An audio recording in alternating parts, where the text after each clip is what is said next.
വേദിയിലുള്ള പ്രിയപ്പെട്ട ജയമൽ റോയ്, സംഘാടക ഇടത്തിന്റെ പ്രിയപ്പെട്ട ജസീന, ഇടത്തിന്റെ മറ്റ് സംഘാടകരെ, ഇവിടെ എത്തിയിട്ടുള്ള സാമൂഹ്യ രാഷ്ട്രീയ കലാപ്രവർത്തകരെ, വ്യക്തിപരമായുള്ളൊരു സന്തോഷം അറിയിക്കുകയാണ്. കാരണം ഇതേപോലെയുള്ള ഒരു വരണ്ട കാലത്ത്, കാലാവസ്ഥ വരണ്ടതാണ്, അതോടൊപ്പം തന്നെ മനുഷ്യരുടെ മനസ്സും ചിന്തകളും ഒക്കെ വരണ്ട് പിടിച്ചു കയറിക്കൊണ്ടിരിക്കുന്ന ഈ കാലത്ത് 70കളെയും 80കളുടെ തുടക്കത്തെയും ഒക്കെ വായിച്ചറിഞ്ഞതാണ് എനിക്ക്. ഞാനൊന്ന് ഇങ്ങനെ വന്നിരിക്കാനുള്ള ഇതായിട്ടില്ല. ഇങ്ങനെയുള്ള ഒരു രാഷ്ട്രീയം സംസാരിക്കാൻ വേണ്ടി ഉച്ചനേരം തുറക്കം കളഞ്ഞ് ചിലരൊക്കെ ഭക്ഷണവും ഉപേക്ഷിച്ചിട്ടായിരിക്കും വന്നിരിക്കുക എന്ന് പറയുന്നത് വലിയൊരു രാഷ്ട്രീയ ഉത്തരവാദിത്വ നിർവഹണമാണ്. അതൊരു വ്യക്തിപരമായ ചോയ്സ് കൂടിയാണ്. അത്തരം ചോയ്സ് നിലനിർത്തിക്കൊണ്ട് വളരെ ബുദ്ധിമുട്ടി, കാരണം അങ്ങനെ ഒരു ചോയ്സ് നിലനിർത്തി പ്രവർത്തിച്ച് ജീവിക്കുക എന്നുള്ളത് വലിയൊരു ബുദ്ധിമുട്ടുള്ള ഒരു കാലത്താണ് നമ്മളിപ്പോ കഴിഞ്ഞു പോകുന്നത്. അപ്പൊ നിങ്ങൾക്ക് എല്ലാവർക്കും അങ്ങനെ ഒരു ബുദ്ധിമുട്ട് ഏറ്റെടുക്കാൻ മനസ്സുകൊണ്ടും ശരീരം കൊണ്ടും സാമൂഹ്യമായും അവനവനെ പ്രാപ്തരാക്കിയിട്ടുള്ള നിങ്ങൾക്ക് ഓരോരുത്തർക്കും എന്റെ അഭിവാദനങ്ങൾ. ഇന്ന് നമ്മളിവിടെ ചർച്ച ചെയ്യുന്നത് എഡിറ്റ് ചെയ്യപ്പെടുന്ന കാഴ്ചകൾ എന്ന വിഷയമാണ്. എഡിറ്റ് ചെയ്യപ്പെടുന്നത് നമ്മുടെ കാഴ്ചകൾ മാത്രമാണോ? കാഴ്ച എപ്പോഴാണ് ഉണ്ടാകുന്നത്? കാഴ്ച കാണാൻ നമ്മൾ പ്രാപ്തരാകുമ്പോഴാണ്. അതിനു മുമ്പ് കാഴ്ച കാണാൻ വേണ്ടി തയ്യാറെടുപ്പിക്കേണ്ട ഒരു നമ്മളുണ്ട്. ആ നമ്മൾ ഉണ്ടാകുമ്പോൾ മാത്രമാണ് നമുക്ക് കാഴ്ച കാണാൻ പറ്റുക, കാഴ്ച നിർമ്മിക്കാൻ പറ്റുക, കാഴ്ച കാണിപ്പിക്കാൻ പറ്റുക. ഇവിടെ ഈ ഒരു അത്യാധുനിക പ്രതിഭാസങ്ങളുടെ ഒരു സങ്കര ഭൂമിയിൽ നിന്നുകൊണ്ട് നമ്മൾ ഈ എഡിറ്റിങ്ങിനെ പറ്റി ചർച്ച ചെയ്യുമ്പോൾ എഡിറ്റ് ചെയ്യപ്പെടുന്നത് മനുഷ്യരുടെ ജീവിതം തന്നെയാണ് എന്ന് നമുക്ക് മനസ്സിലാവും.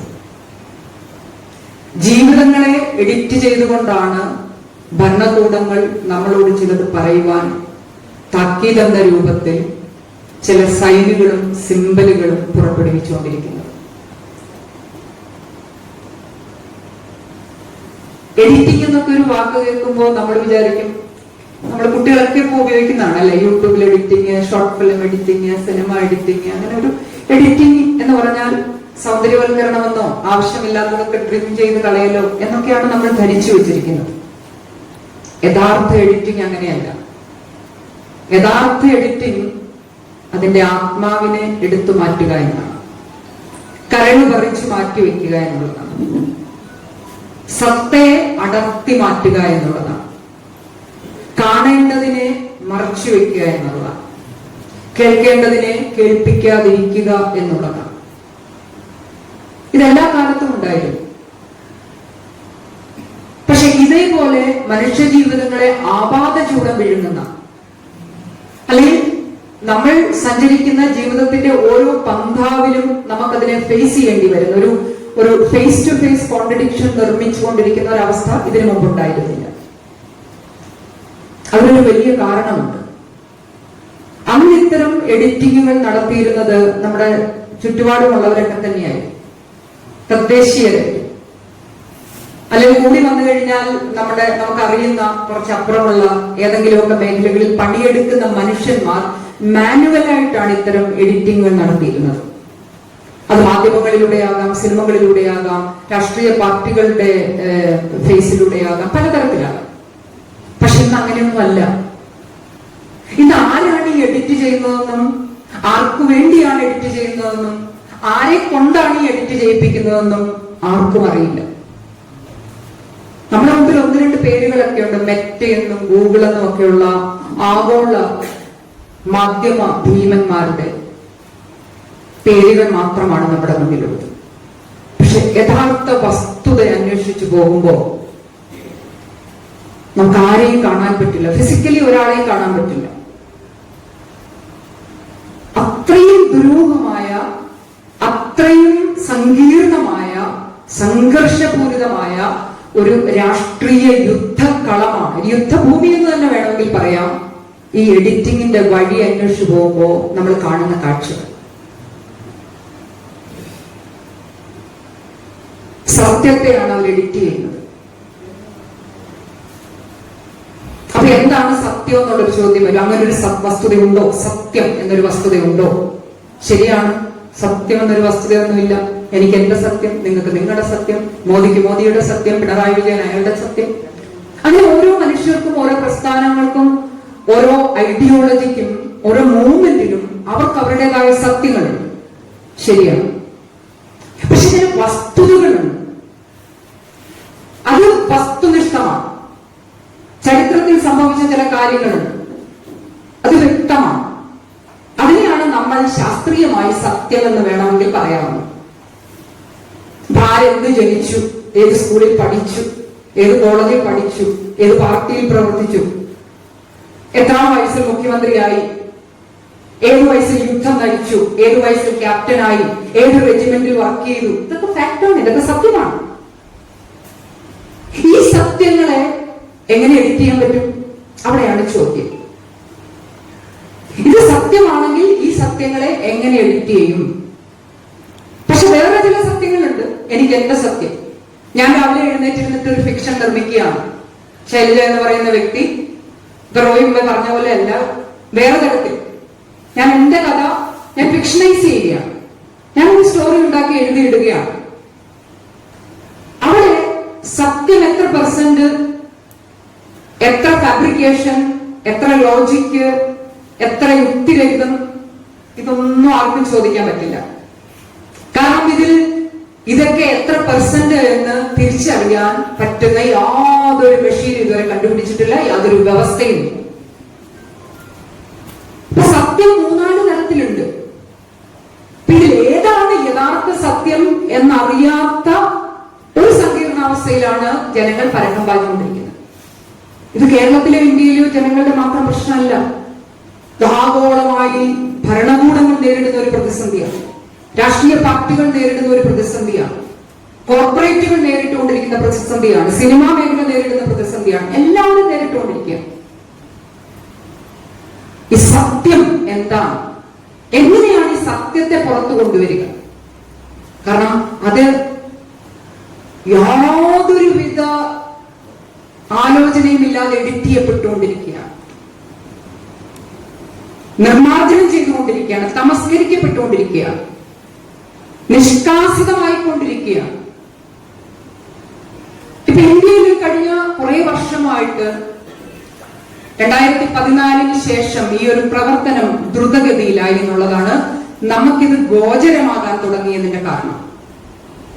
അതിനു മുമ്പൊക്കെ പലതരത്തിൽ നടക്കുന്നുണ്ട്, പക്ഷെ അതിന് ഇത്ര സ്പീഡ് ഉണ്ടായിരുന്നില്ല. കാരണം നമ്മൾ എന്ന് മുതലാണ് ED കേൾക്കാൻ തുടങ്ങിയത്, അല്ലെ? നമുക്ക് ഓരോന്നും എപ്പം മുതലാണ് നമ്മൾ കേട്ടു തുടങ്ങിയതെന്ന് മാത്രം ചിന്തിച്ചാൽ തന്നെ പല പ്രവണതകളും എപ്പോൾ തുടങ്ങി എന്ന് നമുക്കറിയാൻ പറ്റും. ഈ സത്യത്തെ എഡിറ്റ് ചെയ്യുന്ന പ്രവണത ഇന്ത്യയിൽ തുടങ്ങിയിട്ട് ഈ ദ്രുതഗതിയിൽ മാസീവായി ഒരു കോൺസ്പിറസി എന്നുള്ള തരത്തിൽ തുടങ്ങിയിട്ട് അത്ര വലിയ കാലമായില്ല. ആ കോൺസ്പിറസിയുടെ ലക്ഷ്യം തന്നെ ഇന്ന് നമ്മൾ ദേശീയതയുടെ പേരിൽ, നമ്മൾ യഥാർത്ഥ ഇന്ത്യക്കാർ, ഇന്ത്യയോട് സ്നേഹമുള്ള ആളുകൾ ദേശീയതയുടെ പേരിൽ അഭിമാനിക്കുന്ന, അല്ലെങ്കിൽ നമ്മുടെ സ്വാതന്ത്ര്യ സമരത്തിന്റെ പേരിൽ അഭിമാനിക്കുന്ന ഒട്ടേറെ കാര്യങ്ങൾ ചില ആളുകൾക്ക് അസ്വസ്ഥതയുണ്ടാക്കും. അത് ഭരിക്കുന്ന പാർട്ടിക്കാണ് അസ്വസ്ഥതയെങ്കിൽ പിന്നെ പറയേണ്ടതില്ലല്ലോ. ഭരണകൂടത്തിനും അതിന്റെ ഇൻസ്ട്രുമെന്റുകളായിട്ടുള്ള ഓഫീസുകൾക്കും ഇന്ത്യയുടെ കഴിഞ്ഞകാല ചരിത്രം ഒരു തലവേദനയാണെങ്കിൽ അതിനെ അടർത്തി മാറ്റുകയോ ഞെരിച്ചു കൊല്ലുകയോ കത്തിച്ചു കളയുകയോ ചെയ്യുക അല്ലാതെ മറ്റു നിവൃത്തിയൊന്നുമില്ല. ആ പ്രോസസ്സാണ് പച്ചയായി നമുക്ക് വേണമെങ്കിൽ പറയാം, ഒന്ന് പരിഷ്കരിക്കുക എന്നൊക്കെ പറയാം. അങ്ങനെയൊന്നുമല്ല, അതിനൊന്നും സമയം കളയാൻ പറ്റില്ല. പരിഷ്കരിക്കുക, മോഡിഫൈ ചെയ്യുക, ഒന്ന് വെറുതെ ഒന്ന് ഒരു മോർഫിംഗ് നടത്തുക, ഒരു ഡീപ്പ് ഫേക്ക് പോലും അല്ല അവർ ആലോചിക്കുന്നത്, മറിച്ച് അട്ടിമറിക്കുക എന്നുള്ളതാണ്. വേണ്ട, ഇതൊന്നും ഇനി ഇവിടെ വേണ്ട നിലപാടാണ്. അതിന്റെ മുന്നിലാണ് രാജ്യം വിറങ്ങലിച്ചു നിൽക്കുന്നത്. ഇപ്പൊ നമ്മളൊരു സിനിമയുടെ നമ്മുടെ കേരളം 2-3 തവണ ഇപ്പോ ഈ അടുത്ത കാലത്ത് സിനിമ മേഖലയിൽ ഈ ഒരു എഡിറ്റിംഗ് നേരിട്ടു. കേരള സ്റ്റോറി എന്ന് പറയുന്ന ഒരു സിനിമ വന്നു. ആ സിനിമ കേരളത്തെ മുച്ചൂടും അപമാനിക്കുന്ന ഒരു സിനിമയാണ്. കേരളം ഇന്ത്യയിൽ വളരെ പ്രത്യേകതയുള്ള ഒരു നാടാണെന്നും ഇവിടെ പലതും വ്യത്യസ്തമായി സംഭവിക്കുന്നുണ്ടെന്നും അറിയാവുന്ന ഭരണകൂടത്തിന്റെ ചില ഏജന്റുകൾ കേരളത്തെ സംബന്ധിച്ച് ചില കാര്യങ്ങൾ പുറത്തേക്ക് കൊടുക്കണമെന്നുള്ള മനഃപൂർവമായ തീരുമാനത്തിന്റെ അടിസ്ഥാനത്തിൽ കേരള സ്റ്റോറി എന്ന് തന്നെ പേരിട്ടുകൊണ്ട് സിനിമ നിർമ്മിക്കുന്നു. ആ സിനിമയിൽ 36,000 വരുന്ന പെൺകുട്ടികളെ ഇവിടുന്ന് മതം മാറ്റി കൊണ്ടുപോയിട്ടുണ്ട്. ലവ് ജിഹാദ് നടക്കുന്ന സ്റ്റേറ്റ് ആണ്, അല്ലെങ്കിൽ അങ്ങനെ തുടങ്ങി.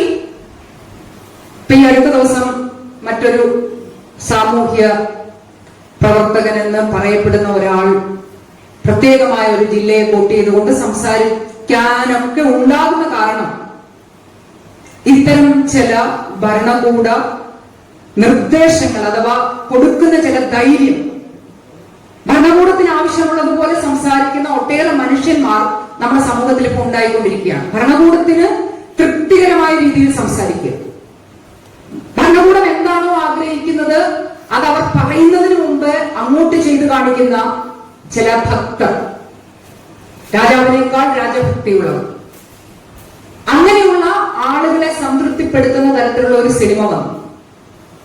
ആ സിനിമ കേരളം നിരോധിച്ചില്ല, കേരളത്തിൽ ആ സിനിമ ബാൻ ചെയ്തില്ല.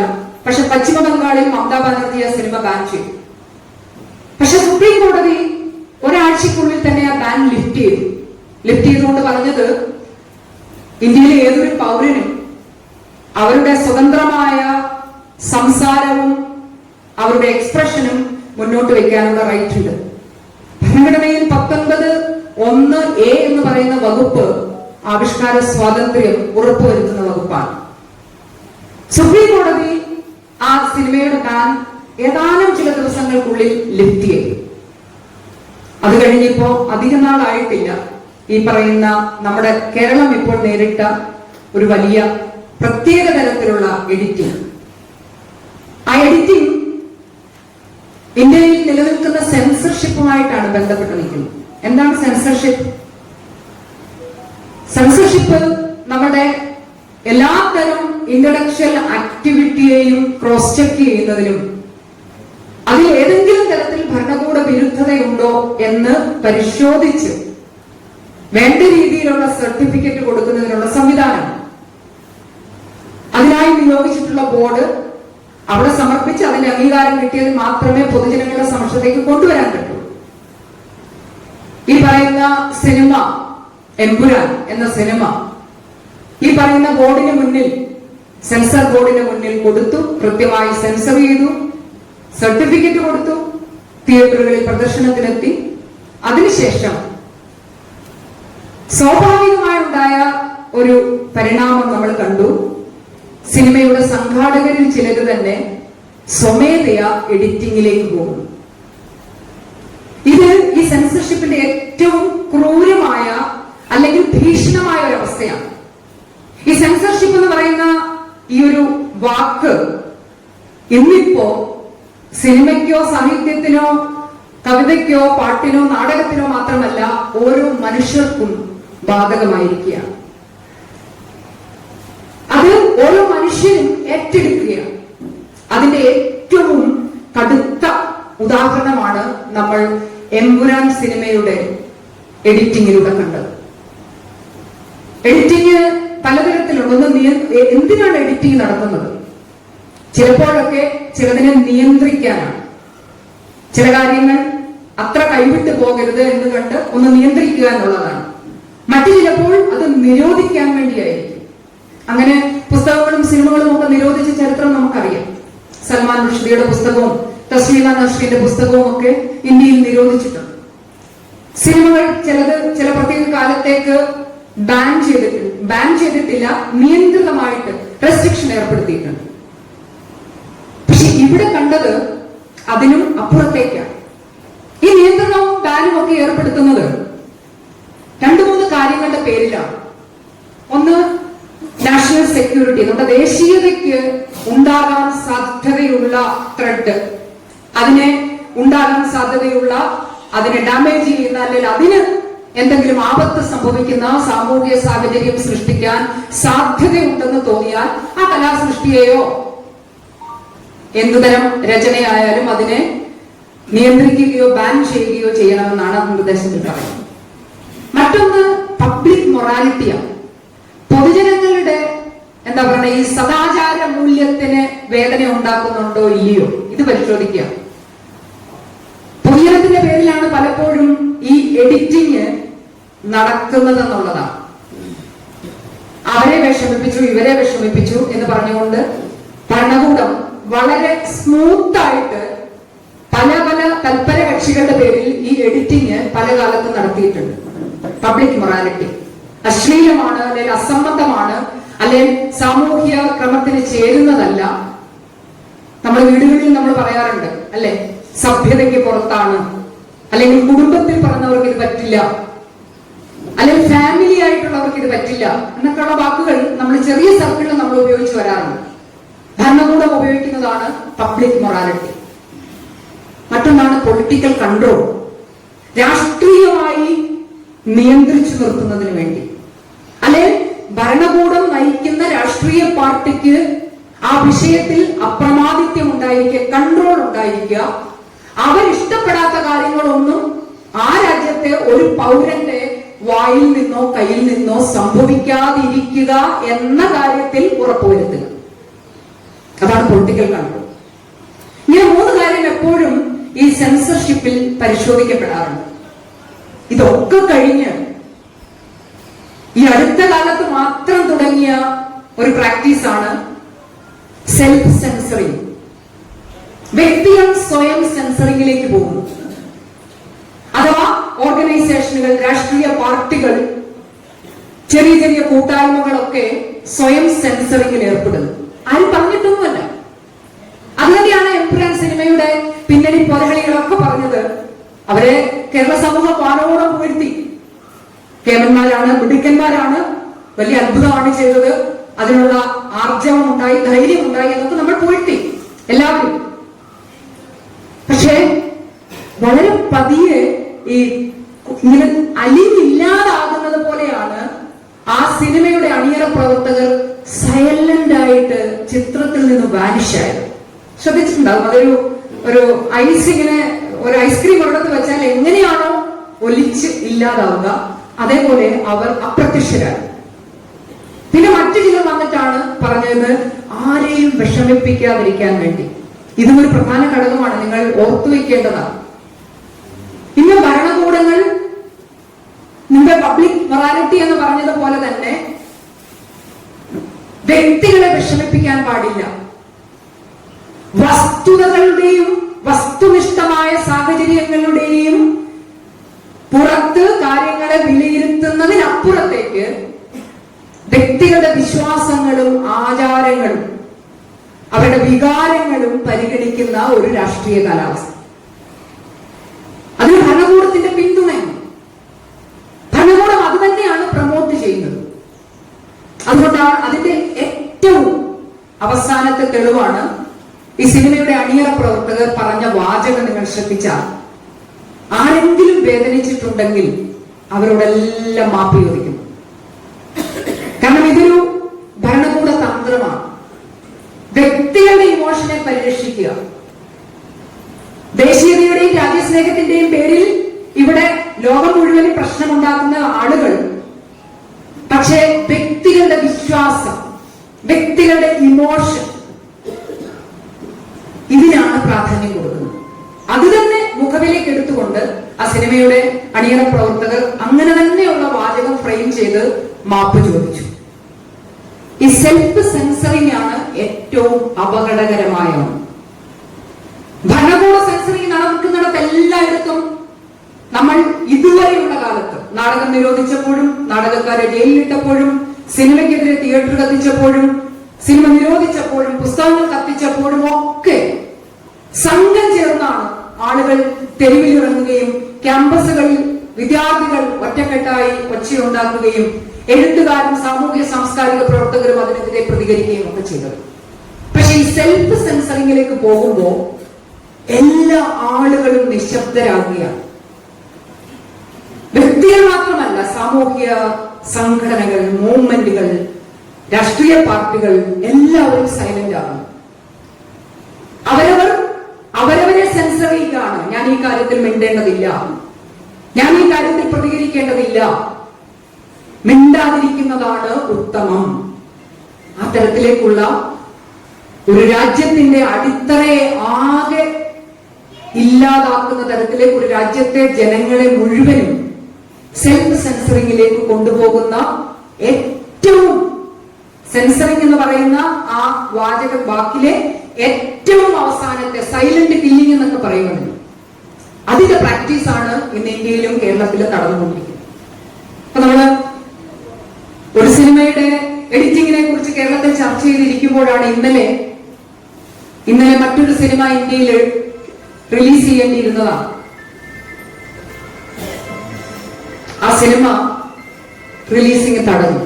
ആ സിനിമയുടെ പേര് ഫുലെ എന്നാണ്. ജ്യോതിറാവ് ഫുലെയും സാവിത്രിബായി ഫുലെയും പറ്റി നിങ്ങൾക്കറിയാം. 1828 ജനിച്ച് 1890 അന്തരിച്ച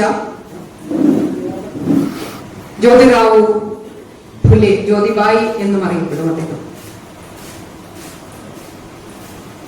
സമത്വത്തിന് വേണ്ടി, ഈക്വാലിറ്റിക്ക് വേണ്ടി ഫൈറ്റ് ചെയ്ത, ജെൻഡർ റൈറ്റിന് വേണ്ടി ഫൈറ്റ് ചെയ്ത ജ്യോതിറാവു ഫുലെയും അദ്ദേഹത്തിന്റെ പാർട്ട്ണർ സാവിത്രിബായി ഫുലെ അവരുടെ ജീവിതത്തെ ആധാരമാക്കി നിർമ്മിച്ച സിനിമയാണ് അദ്ദേഹത്തിന്റെ ബർത്ത്ഡേ ആയിരുന്ന, ജന്മദിനമായിരുന്ന ഇന്നലെ റിലീസ് ചെയ്യേണ്ടിയിരുന്നത്.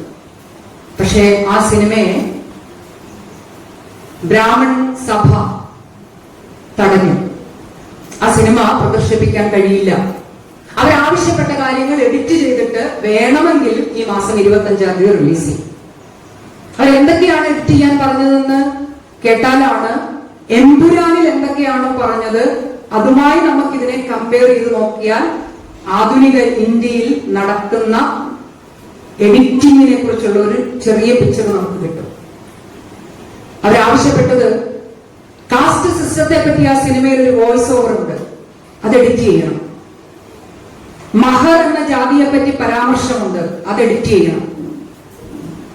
മഹംഗ് എന്ന് പറയുന്ന ഒരു ജാതിയെ പറ്റി, മഹംഗ് അഥവാ മദ്യ എന്നൊക്കെ പറയുന്ന പേരിലുള്ള ഒരു ജാതി, അതിന്റെ പരാമർശമുണ്ട്, അത് എഡിറ്റ് ചെയ്യണം.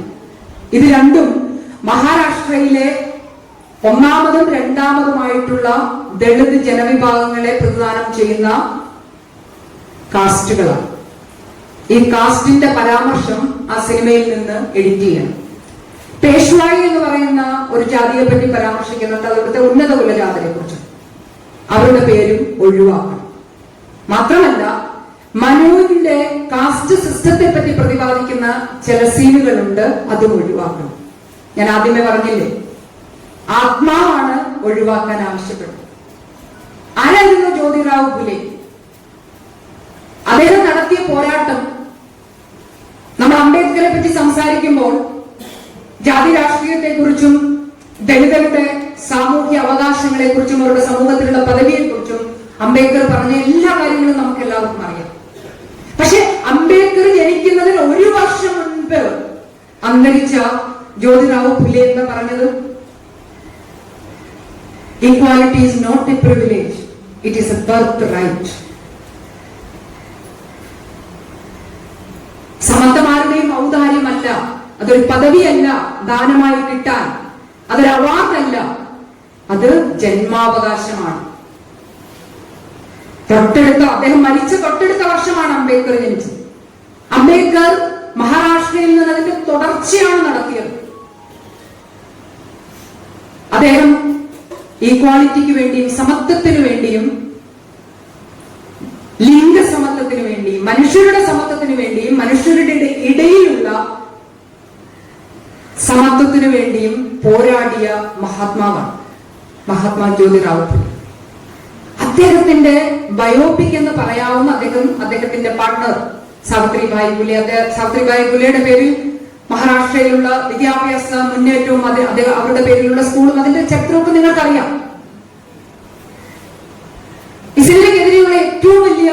എതിർപ്പ് ഈ സിനിമ കാസ്റ്റിസം പ്രചരിപ്പിക്കുന്നു എന്നുള്ളതാണ്.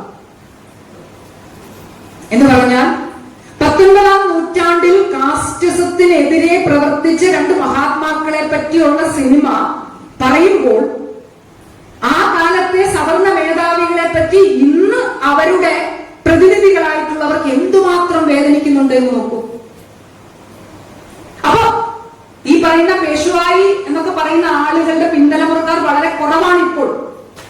മറ്റുതരം ബ്രാഹ്മൺ ഇഷ്ടംപോലെ ആളുകളുണ്ട്.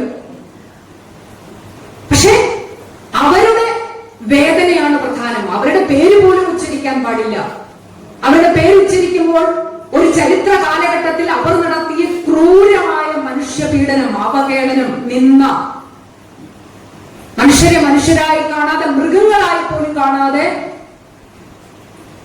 ട്രീറ്റ് ചെയ്തിരുന്ന ഒരു കാലത്തെ കുറിച്ചുള്ള ഓർമ്മപ്പെടുത്തൽ പോലും നൂറ്റാണ്ടുകൾക്ക് ശേഷമാണെന്ന് ആലോചിക്കണം. അവർക്ക് സഹിക്കാനാവുന്നില്ല.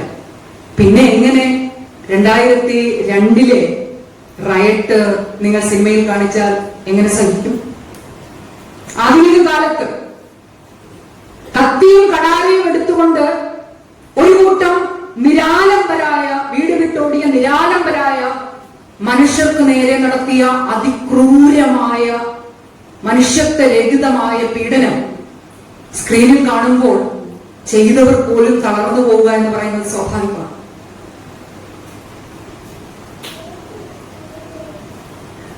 ദേശീയതയുടെ പേരിൽ, ദൈവങ്ങളുടെ പേരിൽ അധികാരം പിടിച്ചുപറ്റി അതിനെ നിലനിർത്തി കൊണ്ടുപോകാൻ ലോകത്തില്ലാത്ത എല്ലാത്തരം ഗൂഢതന്ത്രങ്ങളും പ്രയോഗിക്കുന്ന ഭരണകൂടത്തിന്റെ പ്രതിനിധികൾക്ക് സമൂഹത്തിലെ മനുഷ്യരെ ഇപ്പോഴും മനുഷ്യരായി കാണാൻ പറ്റുന്നില്ല.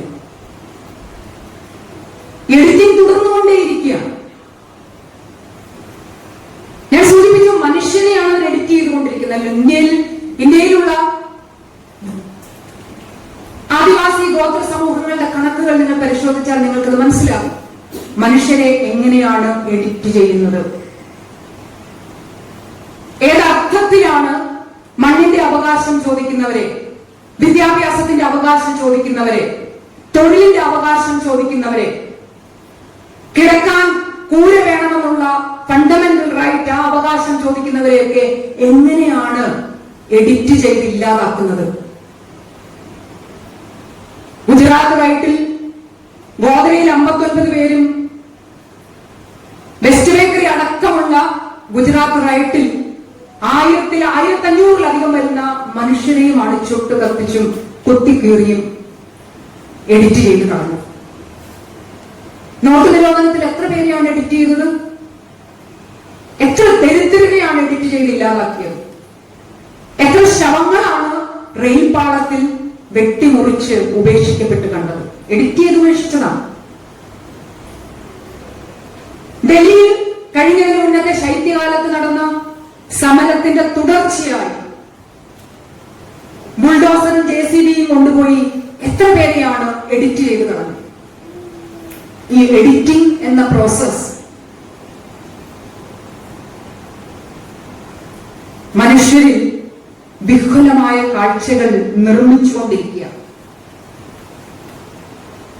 കാണാൻ നമ്മൾ ആഗ്രഹിക്കാത്ത കാഴ്ചകളെ എഡിറ്റ് ചെയ്ത് നമ്മുടെ മുന്നിലേക്ക് ഇട്ടുതരികയാണ്. പക്ഷെ ഇതിന്റെ എല്ലാം മറുവശം എന്താണ്? ഈ എഡിറ്റ് ചെയ്യുന്നവർ മനുഷ്യജീവിതങ്ങളെയും മനുഷ്യനിർമ്മിതികളായിട്ടുള്ള കലാ സാംസ്കാരിക ഇടപെടലുകളെയും പ്രവർത്തനങ്ങളെയും എഡിറ്റ് ചെയ്ത് വലിച്ചെറിയുന്നവർ, അവരപ്പുറത്തുണ്ടാക്കുന്ന കഥകൾ എന്തൊക്കെയാണ്? വളരെ വിശ്വസനീയമായ കഥകളാണ് അവരുണ്ടാക്കുന്നത്. അവിടെയാണ് സത്യത്തെ എഡിറ്റ് ചെയ്യുന്നതിന്റെ ആധുനിക മാനങ്ങളും മാനദണ്ഡങ്ങളും നമ്മൾ കാണേണ്ടത്. നമ്മളിതെല്ലാവരും കയറി ഇറങ്ങി അഭിനമിക്കുന്ന സോഷ്യൽ മീഡിയ, ഈ സോഷ്യൽ മീഡിയയിലൂടെ ആഗോള ഭീമന്മാരടക്കം, കോർപ്പറേറ്റുകളടക്കം, ഭരണകൂടങ്ങളടക്കം എല്ലാവരും അവരവർക്ക് വേണ്ടുന്ന എല്ലാ തരം എഡിറ്റിങ്ങുകളും നടത്തിയ യാതൊരു വസ്തുനിഷ്ഠ അടിസ്ഥാനവും ഇല്ലാത്ത കാര്യങ്ങൾ നമ്മുടെ ജീവിതത്തിലേക്ക് ഇൻജക്ട് ചെയ്തുകൊണ്ടിരിക്കുക. രാജ്യങ്ങളെ അവർ എഡിറ്റ് ചെയ്ത് മാറ്റുന്നു. പലസ്തീൻ എഡിറ്റ് ചെയ്ത് ഓൾമോസ്റ്റ് ഇല്ലാതായി കഴിഞ്ഞു. മരണം മാത്രമല്ല, കുട്ടികളെയും സ്ത്രീകളെയും കൊല്ലുന്നതല്ല, രാജ്യം തന്നെ എഡിറ്റ് ചെയ്ത് അപ്രത്യക്ഷമാക്കുന്ന കാഴ്ചയാണ് നമ്മൾ കണ്ടുകൊണ്ടിരിക്കുന്നത്. ഇവിടെ എന്തൊക്കെയാണ് അതിന്റെ പ്രതിഫലനമായി സംഭവിക്കുന്നത്? നമ്മൾ ഏറ്റവും കൂടുതൽ ആശ്രയിച്ചിരുന്നത്, ഇത്തരം കാര്യങ്ങൾ സംഭവിക്കുമ്പോൾ നമ്മൾ ആശ്രയിച്ചിരുന്നത് വാർത്താ മാധ്യമങ്ങളെയാണ്. നമ്മുടെ സോഴ്സ്, സാധാരണ മനുഷ്യൻ സത്യം അറിയാൻ വേണ്ടി, സത്യത്തെ എഡിറ്റ് ചെയ്യുന്ന ഒരു സ്ഥലത്ത് നിന്ന് സത്യം അറിയാൻ വേണ്ടി നമ്മൾ ആശ്രയിച്ചിരുന്നത് ഒരു കാലത്ത് വാർത്താ മാധ്യമങ്ങളെയാണ്. ഈ വാർത്താ മാധ്യമങ്ങളൊക്കെ ഇന്ന് വിലക്കെടുക്കപ്പെട്ടു കഴിഞ്ഞു. അവിടെയാണ് വീണ്ടും ഒരു സാധ്യതയുള്ളത്, സ്വതന്ത്ര മാധ്യമ പ്രവർത്തകരുടെ സാധ്യത. പക്ഷെ ഈ സ്വതന്ത്ര മാധ്യമ പ്രവർത്തകരെ നിർവീര്യമാക്കുന്ന തരത്തിലുള്ള ഭരണകൂട നിയമങ്ങൾ അവർക്ക് മുകളിൽ ചുമത്തിക്കൊണ്ട്, അങ്ങനെ ധൈര്യത്തോട് വന്നിട്ട് ഇൻവെസ്റ്റിഗേഷൻ നടത്തുന്ന, ഫാക്ട് ചെക്കിംഗ് നടത്തുന്ന, പൗരൻ അറിയേണ്ട കാര്യങ്ങൾ പൗരനിലേക്ക് എത്തിക്കാൻ ഇൻഡിവിജ്വലായി ഫൈറ്റ് നടത്തുന്ന സ്വതന്ത്ര മാധ്യമ പ്രവർത്തകർക്ക് ഇവിടെ സ്പേസ് ഇല്ലാതാകുന്നു. അവരെ കൂട്ടമായി അറ്റാക്ക് ചെയ്യുന്ന ഒരു രീതി നമുക്ക് കാണാൻ പറ്റുന്നു. ഇതിന്റെ എല്ലാം ഉപഭോക്താക്കൾ ആരാണ്? നമ്മളിതൊന്നും അറിയാതെ ഇതിൽ എത്രയോ കാര്യങ്ങൾ സത്യസന്ധമാണ് എന്ന് വിചാരിച്ച് നമ്മൾ പോലും, അതിന്റെ ഒരു ചെറിയ ഉദാഹരണം പറയാം. ഈ എമ്പുരാൻ സിനിമയുടെ വലിയ വിവാദം നടക്കുന്ന സമയത്ത് ഫേസ്ബുക്കിൽ ആകെ ഒരു സിനിമയുടെ ഭാഗം ഇങ്ങനെ ഓടി നടക്കുന്നുണ്ടായിരുന്നു. എഡിറ്റ് ചെയ്യപ്പെട്ട ഭാഗം ഇതാണ്, നിങ്ങൾ എഡിറ്റ് ചെയ്തെങ്കിലും ദാ ഇത് കാണാൻ പറ്റും.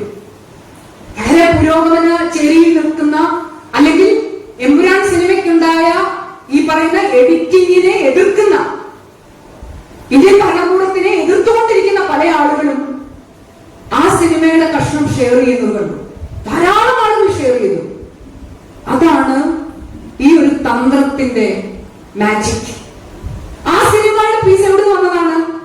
2024 നവംബർ 15 റിലീസ് ചെയ്ത ഏതാണ്? സബർമതി റിപ്പോർട്ട് എന്ന് പറയുന്ന സിനിമയാണ്. ഈ സബർമതി റിപ്പോർട്ട് എന്ന് പറയുന്ന സിനിമയിൽ വളരെ വ്യക്തമായി SRA എന്ന് പറയുന്ന സബർമതി എക്സ്പ്രസിന്റെ കോച്ചിലേക്ക് പുറത്തുനിന്ന് പന്തത്തിലൂടെ തീ ഉള്ളിലേക്ക് എറിയുന്ന വിഷ്വൽ ധാരാളമായി കാണിച്ചിട്ടുണ്ട്. ആയിരക്കണക്കിന് ജനങ്ങൾ റെയിൽവേ സ്റ്റേഷനിൽ ഒത്തുകൂടിയിട്ട് പന്തം എറിയുന്ന ഒരു മാസ്. ആ സിനിമയിലെ ആ സീനാണ് എഡിറ്റ് ചെയ്ത്, എവിടുന്ന് എഡിറ്റ് ചെയ്തു വരുന്നു? എവിടുന്നാണ് എഡിറ്റ് ചെയ്തു വരുന്നത്? വളരെ പെട്ടെന്നാണ്. എമ്പുരാൻ വിവാദം കൂടെ ഉണ്ടാകുന്നു, നൂറുകണക്കിന് എഡിറ്റഡ് വീഡിയോകൾ.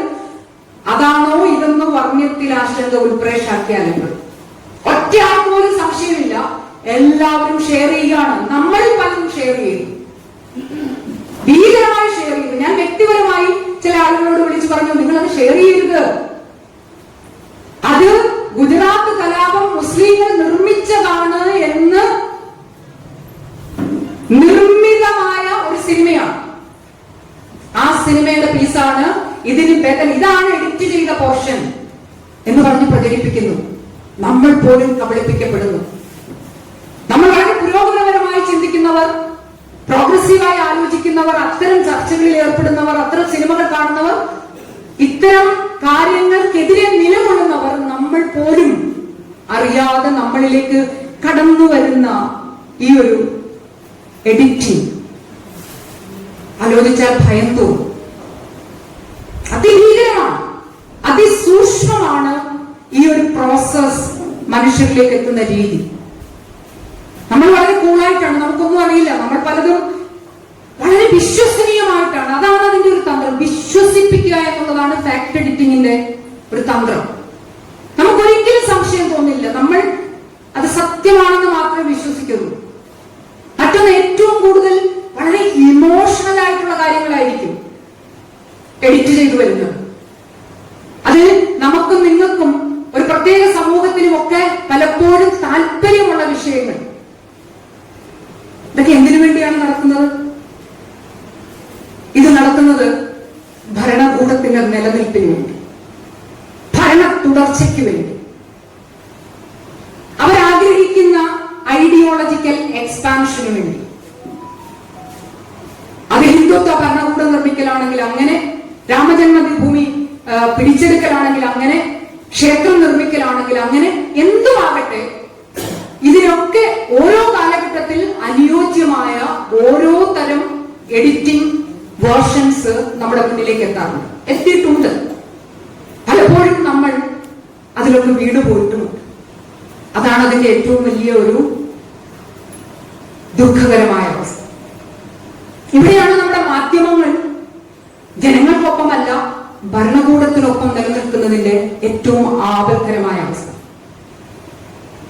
ഭരണകൂടത്തിന് വേണ്ടി പണിയെടുക്കുന്ന മാധ്യമങ്ങൾ ഒരു സമൂഹത്തിൽ ഭൂരിപക്ഷമാകുമ്പോൾ, മൂന്നാം തൂണും നാലാം തൂണും ഒക്കെ ക്ഷയിച്ചു കഴിയുമ്പോൾ ജനങ്ങൾ നിസ്സഹായരാകുന്ന, നിരാലംബരാകുന്ന ഒരവസ്ഥ. പതിയെ പതിയെ എഴഞ്ഞ് ഈ എഡിറ്റിംഗ് നമ്മളെപ്പോഴും ആഘോഷിച്ചുകൊണ്ടിരിക്കുകയാണ്. കേരളം വളരെ വലിയൊരു തുരുത്താണ്, ഇവിടേക്ക് ഒന്നും എത്തൂല്ല, നമ്മൾ വളരെ സേഫാണ് എന്നൊക്കെയുള്ള ഒരു ധാരണ നമുക്കുണ്ട്. പക്ഷെ ഇന്നലെയൊക്കെ നിങ്ങൾ കണ്ടല്ലോ പാലക്കാട് എന്താ നടന്നെന്ന്. പാലക്കാടേക്ക് വന്ന ഇന്നലെ ഉണ്ടായ ഏറ്റവും പുതിയ സംഭവം, എഡിറ്റിംഗിന്റെ ഏറ്റവും പുതിയ വേർഷൻ. ഒരിക്കലൊരു കാര്യം വന്നു കഴിഞ്ഞാൽ പിന്നെ അതിന്റെ പിന്നാലെ കൂടുതൽ കാര്യം വരാൻ യാതൊരു തടസ്സവും ഉണ്ടാവില്ല. ഇന്നലെ പാലക്കാടുണ്ടായ ഒരു പേരിടലിനെ സംബന്ധിച്ചുണ്ടായ വിവാദം, അത് കേവലം ഒരു പേരിടലല്ല. ഫിസിക്കലി ചലഞ്ചഡ് ആയിട്ടുള്ള കുട്ടികൾക്ക് വേണ്ടിയിട്ടുള്ള ഒരു സ്ഥാപനത്തിന് പേരിടുന്നത് വളരെ അത്ഭുതകരമാണ്. ഇന്ത്യയിലെ RSSന്റെ സ്ഥാപകന്റെ പേരാണ് ഇടുന്നത്. ചെറിയ കാര്യമല്ല. നമ്മൾ ഈ പറഞ്ഞുകൊണ്ടിരിക്കുന്ന നിസ്സാരവൽക്കരിക്കുന്ന ഒരു വാർത്ത എന്ന അർത്ഥത്തിൽ നമ്മൾ തള്ളിക്കളയുന്ന ഇതിന്റെ തുടക്കം 2014 മുതൽ പാർലമെന്റിൽ നിന്ന് ഇന്ത്യയുടെ ആദ്യത്തെ പ്രധാനമന്ത്രിയുടെ പടം മാറ്റുന്നു, സെൻട്രൽ ഹാളിൽ നിന്ന് ഇന്ത്യൻ മഹാത്മജിയുടെ പടം മാറ്റുന്നു, അങ്ങനെ ഓരോന്നും മാറ്റുന്നു.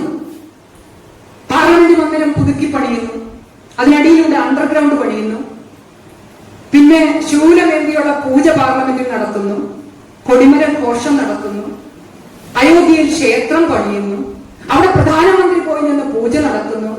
എന്നിട്ട് നമ്മൾ ഇവിടെ ഭയങ്കര ആഘോഷമാണ്, ഞങ്ങൾ ജനാധിപത്യ രാജ്യത്തിലെ പ്രജകളാണ്, ഒരു ചുക്കുമല്ല. നമ്മൾ വാചകങ്ങളിൽ പറയുന്നതിനപ്പുറത്തേക്ക് അടിത്തട്ടിലൂടെ സംഭവിച്ചുകൊണ്ടിരിക്കുന്നത് ജനാധിപത്യ വിരുദ്ധവും മതേതര വിരുദ്ധവുമായ കാര്യങ്ങളാണ്. ഇവിടെയാണ് ഞാൻ മുമ്പ് പറഞ്ഞ സെൽഫ് സെൻസറിങ് വർക്ക് ചെയ്തുകൊണ്ടിരിക്കുന്നത്. ഒരാളും മിണ്ടുന്നില്ല. ഇവിടെ 10 രൂപ വിലയുണ്ടായിരുന്ന ഒരു തീപ്പെട്ടിക്ക് ബജറ്റിൽ പൈസ കൂട്ടിയാൽ പന്തം കൊളുത്തി പ്രകടനം നടത്തിയിരുന്ന ഒരു നാടാണ് കേരളം, അല്ലെ? ഇന്നലെയും ഇവിടെ 50 രൂപ പാചകത്തിന് കൂട്ടി. ആരെങ്കിലും മിണ്ടിയോ? എന്ത് മിണ്ടിയിട്ടും കാര്യമില്ല. അതാണ് സെൽഫ് സെൻസർ. അതൊരു വ്യക്തിയല്ല, പാർട്ടികൾ സെൽഫ് സെൻസറിലേക്ക് പോയി. അപ്പോ ജനങ്ങൾ കേൾക്കുന്നത് എന്താണ്? ജനങ്ങൾ കേൾക്കുന്നത് ശോഭാ സുരേന്ദ്രൻ എന്ന് പറയുന്ന BJPയുടെ നേതാവ് പറയുന്ന കാര്യങ്ങളാണ്. എന്താ അവർ പറയുന്നത്? 50 രൂപ കഷ്ടപ്പെടുന്ന മറ്റു സ്ത്രീകളെ സഹായിക്കാൻ, സമൂഹത്തിന്റെ താഴെത്തട്ടിലുള്ള പാവം പിടിച്ച സ്ത്രീകളെ സഹായിക്കാൻ വേണ്ടി 50 രൂപ അധികം കൊടുക്കുന്നതിൽ ഞങ്ങൾ സ്ത്രീകൾക്കൊന്നും വിഷമമില്ല. ഇവരാണ് 3-4 കൊല്ലം മുമ്പ് സിലിണ്ടർ കയറ്റിക്കൊണ്ട് റോഡുമേ സർക്കാരിനെ ഉണ്ടാക്കാൻ വേണ്ടി നടന്നവര്. ഓർക്കുന്നുണ്ടോ? നമ്മുടെ ഓർമ്മ വളരെ ചെറുതായിക്കൊണ്ടിരിക്കുന്നു. നമ്മുടെ ലോജിക്കൽ ബുദ്ധി വർക്ക് ചെയ്യാതാകുന്നു. നമ്മുടെ ക്രിട്ടിക്കൽ മൈൻഡ്, മനസ്സ് മരവിച്ചു പോയിരിക്കുന്നു. ഇതൊക്കെ കൂടി ഒന്നിച്ച് വർക്ക് ചെയ്യുമ്പോഴാണ് ഒരു ജനാധിപത്യ രാജ്യത്തിലെ പ്രജ എന്ന അർത്ഥത്തിൽ നമുക്ക് നമ്മുടെ ഉത്തരവാദിത്വവും കർമ്മവും നിർവഹിക്കാനുള്ള സ്ഥൈര്യം ഉണ്ടാവുക. നമ്മളിത് വെറും ഉണ്ടുറങ്ങി കഴിയുന്ന മനുഷ്യരാണ്. വെറും മമത എന്ന് പറയുന്നത് കാണണമെങ്കിൽ നമ്മളിലേക്ക് നോക്കിയാൽ മതി, നമ്മളെ കുറിച്ച് ചിന്തിച്ചാൽ മാത്രം മതി. ഇവിടെ നടക്കുന്ന എല്ലാ കാര്യങ്ങളും നമ്മുടെ അനുവാദത്തോടെയാണ് നടക്കുന്നത്. കാരണം നമ്മുടെ ആരുടെയും ഒരു പ്രതിഷേധമില്ല. വളരെ സൈലന്റ് ആയിട്ട് ഈ സെൽഫ് സെൻസറിങ് നമ്മൾ ഓരോരുത്തരും നടത്തി അതിൽ ഒരു പ്രത്യേക ആനന്ദവും സുരക്ഷിതത്വവും കണ്ടെത്തുകയാണ് നമ്മൾ. വയ്യാത്ത വേലിക്കൊക്കെ പോകുന്നത് എന്തിനാണ്? പൊല്ലാപ്പെന്തിനാണ് പിടിച്ചു വെക്കുന്നത് എന്നാണ്. പിന്നെ ആര് എന്നൊരു ചോദ്യമുണ്ട്. പിന്നെ ആര്? നമ്മുടെ കാഴ്ചകളെ എഡിറ്റ് ചെയ്യുമ്പോൾ, നമ്മുടെ ജീവിതങ്ങളെ എഡിറ്റ് ചെയ്യുമ്പോൾ, നമ്മൾ ജീവിക്കുന്ന ഭൂമിയെ എഡിറ്റ് ചെയ്യുമ്പോൾ, ഭരണഘടന വിഭാവനം ചെയ്തിട്ടുള്ള നമ്മുടെ ഫണ്ടമെന്റൽ റൈറ്റുകളെ എഡിറ്റ് ചെയ്ത് മാറ്റുമ്പോൾ, ഭരണഘടന തന്നെ മാറ്റി എഴുതാൻ വേണ്ടിയിട്ടുള്ള വലിയ ഗൂഢാലോചന നടത്തുമ്പോൾ, നമ്മൾ സെൽഫ് സെൻസറിംഗിലേക്ക് പോയാൽ രാജ്യത്തിന്റെ അവസ്ഥ എന്താണ്? അവിടെയാണ് പതിയെ പതിയെ ഗോൾബക്കറിന്റെ പേര് വരുന്നതിന്റെ പ്രസക്തി. നാളെ സവർക്കറുടെ പേര് വരാൻ എളുപ്പമാണ്. ഇന്നുണ്ടായ അത്ര തീക്ഷ്ണമായ എതിർപ്പ് ഗോൾബക്കർ അവിടെ ഇരുന്നു കഴിഞ്ഞാൽ പിന്നെ സവർക്കർക്ക് ഉണ്ടാവില്ല, ഉറപ്പല്ലേ? ഒരു പ്രതിഷ്ഠ കഴിഞ്ഞാൽ പിന്നെ എല്ലാ പ്രതിഷ്ഠയും തുല്യാണ്. ആദ്യത്തെ പ്രതിഷ്ഠയാണ് പ്രധാനം, അല്ലെ? അതിനാണ് ചടങ്ങ് കൂടുതൽ, അതിനായിരിക്കും ബുദ്ധിമുട്ട്.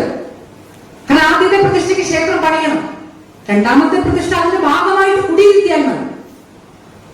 അപ്പൊ ഈ ആദ്യത്തെ പ്രതിഷ്ഠ സ്ഥാപിക്കുക എന്നുള്ളത് വളരെ പ്രധാനമാണ് പ്രതിഷ്ഠിക്കാൻ നിൽക്കുന്ന ആളുകൾക്ക്. എഡിറ്റിംഗിന് ഞങ്ങൾ വിധേയരാകില്ല, ഞങ്ങളെ എഡിറ്റ് ചെയ്യാൻ ഞങ്ങൾ അനുവദിക്കില്ല. കാരണം ഇതെല്ലാം എഡിറ്റിംഗിന്റെ ആയുധങ്ങളാണ്. ഇന്ത്യയെ ഹിന്ദുത്വ രാഷ്ട്രമാക്കണമെന്ന് ഒരു ഹിന്ദുത്വ അജണ്ട മുന്നോട്ട് വെച്ച ആളാണ് സവർക്കർ. ഇന്ത്യൻ പാർലമെന്റിൽ അയാളുടെ പടം വെക്കുന്നതിനെതിരെ ഉണ്ടായ പ്രതിഷേധത്തെ പുല്ലുപോലെ കളഞ്ഞിട്ടാണ് ഭരണകൂടം അയാളുടെ പടം ഇന്ത്യയുടെ പ്രധാന ഹാളിൽ പ്രതിഷ്ഠിച്ചത്. എതിർപ്പുകൾ ഉണ്ടായാൽ പോലും മെജോറിറ്റിയുള്ള ഭരണകൂടം എതിർപ്പിനെ തട്ടി മാറ്റിക്കൊണ്ട് കാര്യങ്ങൾ ചെയ്യുമ്പോൾ, എതിർപ്പില്ലാത്ത ഒരവസ്ഥ ഉണ്ടാകുമ്പോൾ എത്ര ആയാസരഹിതമായി കാര്യങ്ങൾ സാധിച്ചെടുക്കാൻ പറ്റും. വിജയിച്ചില്ലെങ്കിൽ പോലും എതിർപ്പുകൾ വളരെ പ്രധാനമാണ്. സ്വാതന്ത്ര്യ സമരം നമുക്ക് കിട്ടിയത് തോറ്റാണ്. എല്ലാ സമരങ്ങളും തോറ്റ് അവസാനം ബ്രിട്ടീഷുകാർക്ക് നിക്കക്കള്ളി ഇല്ലാതെ വന്നപ്പോൾ അവരുടെ ഗതികേട് കൊണ്ടാണ് അവര് വിട്ടുപോയത് എന്ന് വേണം നമുക്ക് കരുതാൻ. കാരണം അവരത്രയും ശക്തരായിരുന്നു.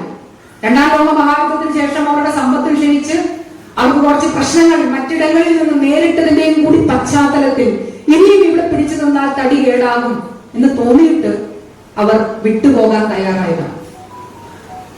അപ്പോൾ തോൽക്കുന്നതൊരു കുറവല്ല. തോറ്റുകൊണ്ടേയിരിക്കുമ്പോഴും എഴുന്നേറ്റ് നിന്ന് മിണ്ടുന്നിടത്താണ് ഒരു ജനതയുടെ ഔന്നത്യവും ഐഡന്റിറ്റിയും അഡ്രസ്സും അസ്തിത്വവും വ്യക്തിത്വവും ഒക്കെ ഉണ്ടാകുന്നത്. ഇവിടെ നമ്മൾ എഡിറ്റിംഗ് വളരെ നിഷ്പക്ഷമായി കണ്ടുവരുന്നിരിക്കുകയാണ്. നിഷ്പക്ഷതയാണ്. കാരണം എന്തുകൊണ്ടാണ്? സത്യത്തെ എഡിറ്റ് ചെയ്യുന്ന സമ്പ്രദായത്തിനകത്ത് ഏറ്റവും ആദ്യം സംഭവിക്കുന്നത് സമുദായ ധ്രുവീകരണമാണ്. സമുദായങ്ങളെ തമ്മിൽ ധ്രുവീകരിച്ച് അവർക്കിടയിൽ ആശയ സംഘർഷവും ഇമോഷണൽ സംഘർഷവും ഉണ്ടാക്കിക്കൊണ്ട് എങ്ങനെ മുന്നോട്ട് പോകാമെന്നുള്ളതാണ് ഭരണകൂടം ശ്രമിച്ചുകൊണ്ടിരിക്കുന്നത്. അപ്പൊ ഈ ധ്രുവീകരണത്തിൽ നമ്മൾ ഓരോരുത്തരും ധ്രുവീകരിക്കപ്പെടുകയാണ്.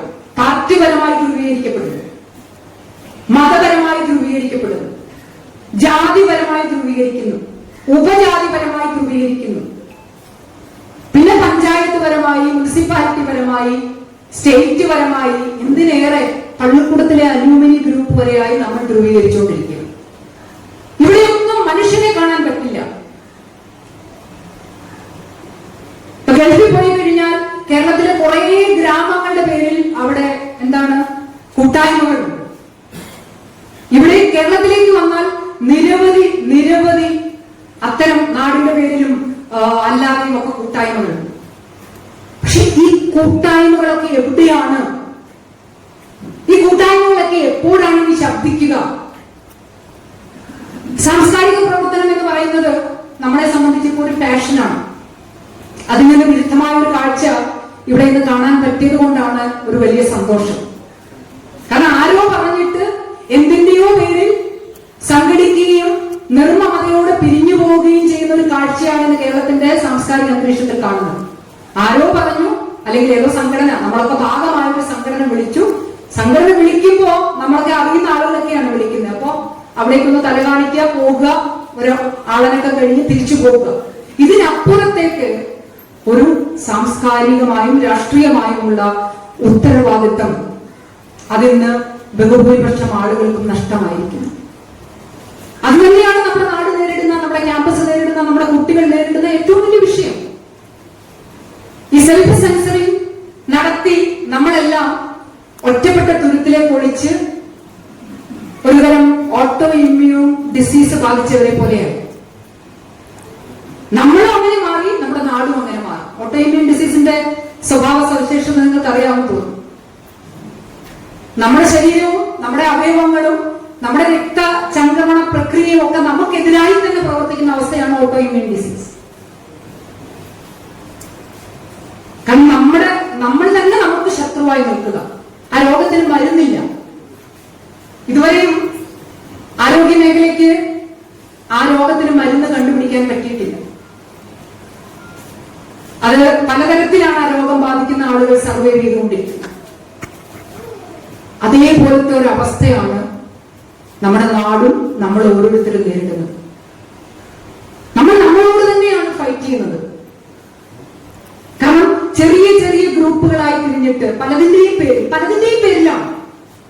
ജാതി മതമൊക്കെ വലിയ ക്യാൻവാസാണ്. കൊച്ചു കൊച്ചു കാഴ്ചപ്പാടുകളുടെ പേരിൽ വലിയ വിപത്ത് നമ്മുടെ പടിവാതിക്കലെത്തി നിൽക്കുമ്പോഴും, നമ്മുടെ കഴുത്തിൽ എഡിറ്റിംഗ് കത്രിക ഇരിക്കുമ്പോഴും നമ്മൾ അപ്പുറത്ത് നിൽക്കുന്ന ചെറിയ മനുഷ്യരോട് കൊച്ചു കൊച്ചു കുഞ്ഞായ്മകളുടെ പേരിലുള്ള തർക്കത്തിലും കുതർക്കത്തിലും ഏർപ്പെട്ടുകൊണ്ട് നിൽക്കുക.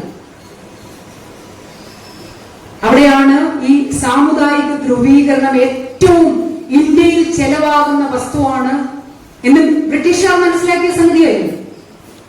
ബ്രിട്ടീഷുകാർ അങ്ങനെയാണ് 100-300 കൊല്ലം ഇവിടെ നമ്മളെ പട്ടിയെ പോലെ അടിമകളായി മാടിനെ പോലെ പണിയെടുപ്പിച്ച് നമ്മുടെ മുഴുവൻ സമ്പത്തും അവരുടെ നാട്ടിലേക്ക് കടത്തി. കാരണം നമ്മുടെ ഈ മനോഭാവം അതിപ്പോഴും തുടരുകയാണ്. ബുദ്ധിയുള്ള അധികാരത്തിൽ പുതിയ തന്ത്രം പ്രയോഗിക്കുന്ന ഏതൊരാൾക്കും വന്നാലും, ഏത് ഭരണകൂട അവസ്ഥ വന്നാലും ഇന്ത്യയിലെ മനുഷ്യന്മാരെ ജാതിപരമായും മതപരമായും ഉപയോഗിക്കാം എന്നുള്ളത് എന്തൊരു വലിയ ഗതികേടാണ് നമ്മളുടെ. കേരളം പോലെയുള്ള ഒരു നാട്ടിൽ പോലും വിദ്യാഭ്യാസപരമായി ഏറ്റവും ഉന്നത ശീർഷകരായ മനുഷ്യർ ഉണ്ടെന്ന് നമ്മൾ അഭിമാനിക്കുകയാണ്. നമ്മൾ 1-ാം നമ്പറാണ്. സ്ത്രീകൾ ഏറ്റവും കൂടുതൽ വിദ്യാഭ്യാസമുള്ളവർ, ഏറ്റവും കൂടുതൽ കുട്ടികൾ സ്കൂളിൽ പോകുന്ന സ്റ്റേറ്റ്, ഏറ്റവും കൂടുതൽ നാഷണൽ ടെസ്റ്റുകൾ ജയിക്കുന്നവർ. ഈ നാട്ടിൽ ഉള്ളത്രയും ജാതി ബോധം, അത് പറയുമ്പോൾ ചിലപ്പോൾ നമ്മളിൽ പലർക്കും ചിലപ്പോൾ വിയോജിപ്പുണ്ടായേക്കാം. നോർത്ത് ഇന്ത്യയിലാണ് ജാതി കൂടുതൽ എന്ന് പറയും. നോർത്ത് ഇന്ത്യയിലെ ജാതിയൊക്കെ പരസ്യമാണ്. ഇവിടെയാണ് നമ്മൾ നമ്മുടെ ശത്രുവായി. നോർത്ത് ഇന്ത്യയിൽ നിങ്ങൾക്ക് റോഡിലോട്ട് പോയി കഴിഞ്ഞാൽ ഒരു സവർണൻ ഒരു അവർണനാണോ എന്ന് നമുക്കറിയാം. കാരണം അവനെ ട്രീറ്റ് ചെയ്യുന്ന രീതി, അത് ചായക്കടയിൽ, ബാർബർ ഷോപ്പിൽ, എല്ലായിടത്തും അതിന്റെ പാരാമീറ്റേഴ്സ് ഉണ്ട്. എല്ലായിടത്തും ആ വ്യത്യാസമുണ്ട്. എവിടെ നടന്നാലും അവർ ഒളിച്ചല്ല കടത്തുന്നത്. അതുകൊണ്ടാണ് നമ്മൾ എപ്പോഴും നോർത്ത് ഇന്ത്യയിലേക്ക് നോക്കി ജാതി ഉദാഹരണങ്ങൾ എടുക്കുന്നത്. എന്താണ് ഇവിടുത്തെ അവസ്ഥ? ഞാൻ ഇന്ത്യയിൽ പല സ്ഥലത്തും സഞ്ചരിച്ചിട്ടുള്ള ആളാണ്. നമുക്ക് പരസ്യമായിട്ടുള്ള ഒന്നിനെ നമുക്ക് നേരിടാനും ഒരുപക്ഷെ അതിനെ തോൽപ്പിക്കാനോ തിരുത്താനോ എളുപ്പമാണ്. പക്ഷെ രഹസ്യമായി ആചരിക്കുകയും സൂക്ഷിക്കുകയും ചെയ്യുന്ന കാര്യങ്ങളെ എങ്ങനെയാണ് നമുക്ക് മാറ്റാൻ പറ്റുക? നമ്മൾ മലയാളികൾ 100 വർഷം കഴിഞ്ഞ് നമ്മുടെ നവോത്ഥാന മൂവ്മെന്റ്, ഇപ്പോ നമ്മുടെ സർക്കാരൊക്കെ വീണ്ടും 2ാം നവോത്ഥാനം എന്നൊക്കെയുള്ള മുദ്രാവാക്യം മുന്നോട്ട് വെച്ചിരിക്കുന്ന ഒരു കാലത്ത് നമ്മൾ ഇന്നത്തെ അവസ്ഥ എന്താണ്? ജാതി പറയാത്ത എത്ര പേരുണ്ട് നമ്മുടെ ഇടയിൽ? നമ്മളെ എഡിറ്റ് ചെയ്യാൻ, നമ്മളെ നിയന്ത്രിക്കാൻ, നമ്മളെ ബാൻ ചെയ്യാൻ വേണ്ടി നമ്മൾ നിർമ്മിച്ചു കൊടുക്കുന്ന വഴികളാണ്. നമ്മുടെ കുടുംബത്തൊരു കലഹം ഉണ്ടെന്ന് കണ്ടു കഴിഞ്ഞാൽ അയലത്തുകാരൻ ഒത്തുതീർപ്പ് പറയാൻ വരും, അല്ലെ? അങ്ങനെ ഭാര്യയും ഭർത്താവും തമ്മിൽ വഴക്കുണ്ടെന്ന് അറിഞ്ഞു കഴിഞ്ഞാൽ ഉടനെ അടുത്ത വീട്ടിലെ ആള് അല്ലെ സുഹൃത്തുക്കള് മണത്ത് അറിഞ്ഞു വന്നിട്ട് ഇടനിലക്കാരായിട്ട് മാറും. വിളിക്കാതെ കയറി വരും ചിലർ. വിളിക്കാതെ കയറി വരുന്ന ആളുകളാണ് ഭരണകൂടത്തിന്റെ പ്രതിനിധികൾ. അവർ കണ്ണുവെച്ചിട്ടുള്ള മണ്ണാണ് നമ്മുടെ. തക്കമാർത്തിരിക്കുകയാണ്. 2 സീറ്റുമായി പാർലമെന്റിൽ ഇരിക്കുന്ന ആളുകൾ 450ഓളം സീറ്റ് വാങ്ങി പാർലമെന്റിൽ വരുന്ന ഒരു അവസ്ഥ ഉണ്ടായെങ്കിൽ ഈ പറയുന്ന ജാതി വ്യവസ്ഥയ്ക്കുള്ളിൽ നിന്ന് കളിച്ചും പയറ്റിയും തന്ത്രം പ്രയോഗിച്ചും അങ്ങനെ ഒരു സാധ്യത ഈ പറയുന്ന നവ ഫാഷിസ്റ്റുകൾക്ക് സാധ്യമാണെങ്കിൽ കേരളം പോലെയുള്ള ഒരു സ്ഥലത്ത് അടുത്ത 20 കൊല്ലമോ 25 കൊല്ലമോ അവരുടെ ടാർഗറ്റ് എന്താണെന്ന് നമുക്കറിയില്ല. അവർ എഡിറ്റേഴ്സ് ആണ്, അവർക്ക് എപ്പോ വേണമെങ്കിലും എഡിറ്റ് ചെയ്യാം. അവർക്കെതിരെ ചിന്തിക്കുന്നവരുടെ ആശയങ്ങൾക്കെതിരെ ചിന്തിക്കുന്നവരെ എഡിറ്റ് ചെയ്യുക എന്നുള്ളതാണ് അവരുടെ അജണ്ട. മറ്റൊരു അജണ്ടയും അവർക്കില്ല. നമ്മൾ പറയുന്നത് പോലെ യാതൊരുവിധ പൊളിറ്റിക്കൽ ദുർഗ്രഹമായിട്ടുള്ള വിശദീകരിച്ച് രാവിലെ തൊട്ട് വൈകോളം ഇരിക്കേണ്ട ഒരു രാഷ്ട്രീയ അജണ്ടയും അവർക്കില്ല. നമ്മളൊക്കെ ആണെങ്കിൽ എത്ര മണിക്കൂർ എടുത്താണ് ഐഡിയോളജി ഡിസ്കസ് ചെയ്യുന്നത് അല്ലേ? ആശയ സംവേദനത്തിന് നമുക്ക് എത്ര സമയമാണ് വേണ്ടത്? മനസ്സിലാക്കാത്തവരെ പിന്നെ മനസ്സിലാക്കി കൊടുക്കുക. പക്ഷെ അവർക്കിതൊന്നുമില്ല. അവർക്ക് 10 പ്രാവശ്യം ഹരേ രാമ ഹരേ രാമ ഹരേ രാമ ഹരേ കൃഷ്ണ. ഒരു വിഭാഗം ജനം അങ്ങോട്ട് കൂടി, ഇപ്പുറത്ത് ശിവതാണ്ഡവമാടി, കുറച്ചാളുകൾ അങ്ങോട്ട് പോയി, അപ്പുറത്ത് മറ്റൊരു ക്ഷേത്രം, അവിടെ ഒരു ക്ഷേത്രം, അവിടെ ഒരു ക്ഷേത്രം. ദൈവത്തിന്റെ പേര് ഉപയോഗിച്ചുകൊണ്ട് ലോകത്ത് ഇത്രയും അപമാനകരമായ ഒരവസ്ഥ.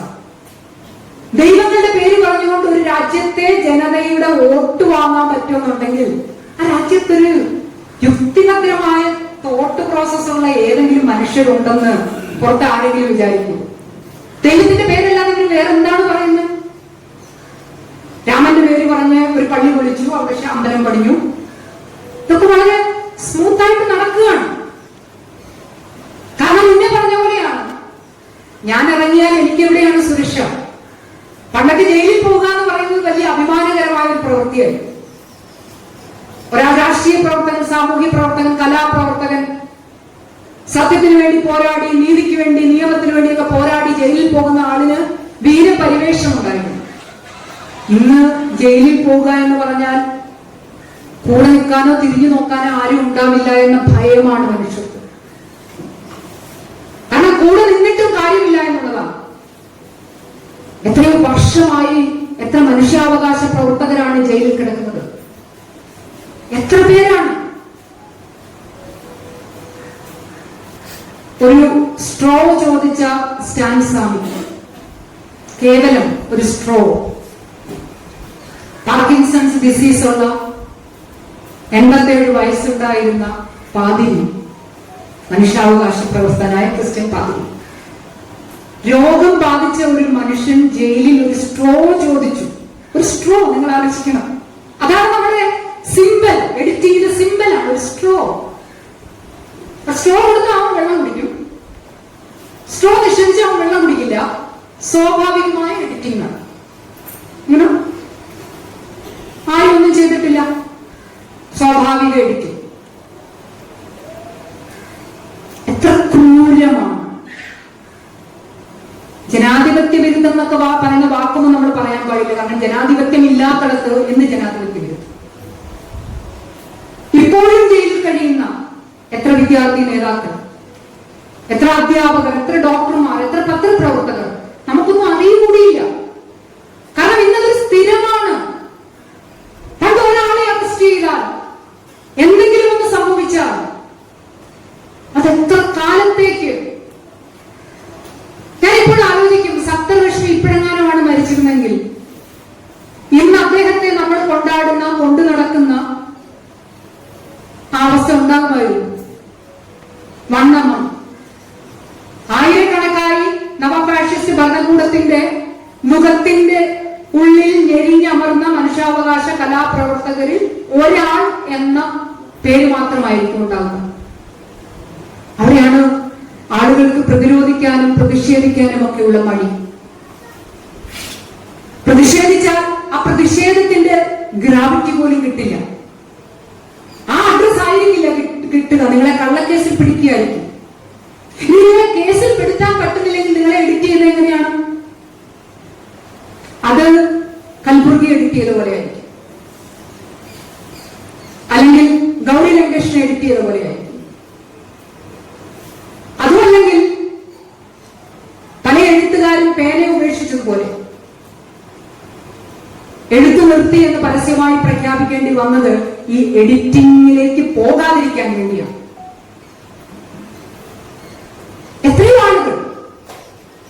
എത്രയോ ആളുകൾ ഈ പറയുന്ന ഭരണകൂട എഡിറ്റിംഗ് ഭയന്നിട്ട് വായടച്ച് നിശബ്ദമായി പണി ഉപേക്ഷിച്ച് നമുക്കിടയിൽ ജീവിക്കുന്നു. ഒന്നുകിൽ നിങ്ങൾ എഡിറ്റിങ്ങിനൊപ്പം ചേരുക, അല്ലെങ്കിൽ നിശബ്ദരായിരിക്കുക. രണ്ട് ഓപ്ഷനേ ഉള്ളൂ.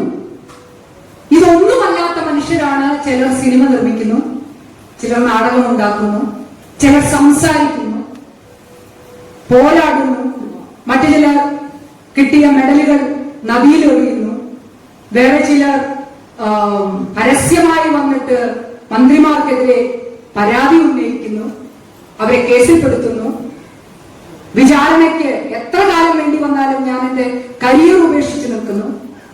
ഇപ്പോഴും നമുക്ക് ശ്വാസം കിട്ടുന്നത് അത്തരം മനുഷ്യരെ കൊണ്ടാണ്. ഇത് ചെറിയൊരു പ്രതിഭാസമല്ല.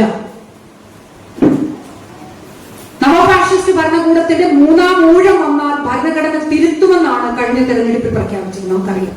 അപ്പൊ എഡിറ്റിംഗിന്റെ ഒന്നും ആവശ്യമില്ല, കംപ്ലീറ്റ് ബാനാണ്. അത്തരം ഒരു ബാൻ നമ്മൾ മുന്നേ നമ്മുടെ ചരിത്രത്തിൽ കണ്ടത് അടിയന്തരാവസ്ഥ കാലത്താണ്. ഇവിടെ സെൻസറിങ് നോർമലി റെസ്ട്രിക്ഷൻ ആണെങ്കിൽ, നിയന്ത്രണമാണെങ്കിൽ, അടിയന്തരാവസ്ഥ കാലത്തുണ്ടായത് നിരോധനമാണ്. എല്ലാത്തരം കാര്യങ്ങൾക്കും നിരോധനം.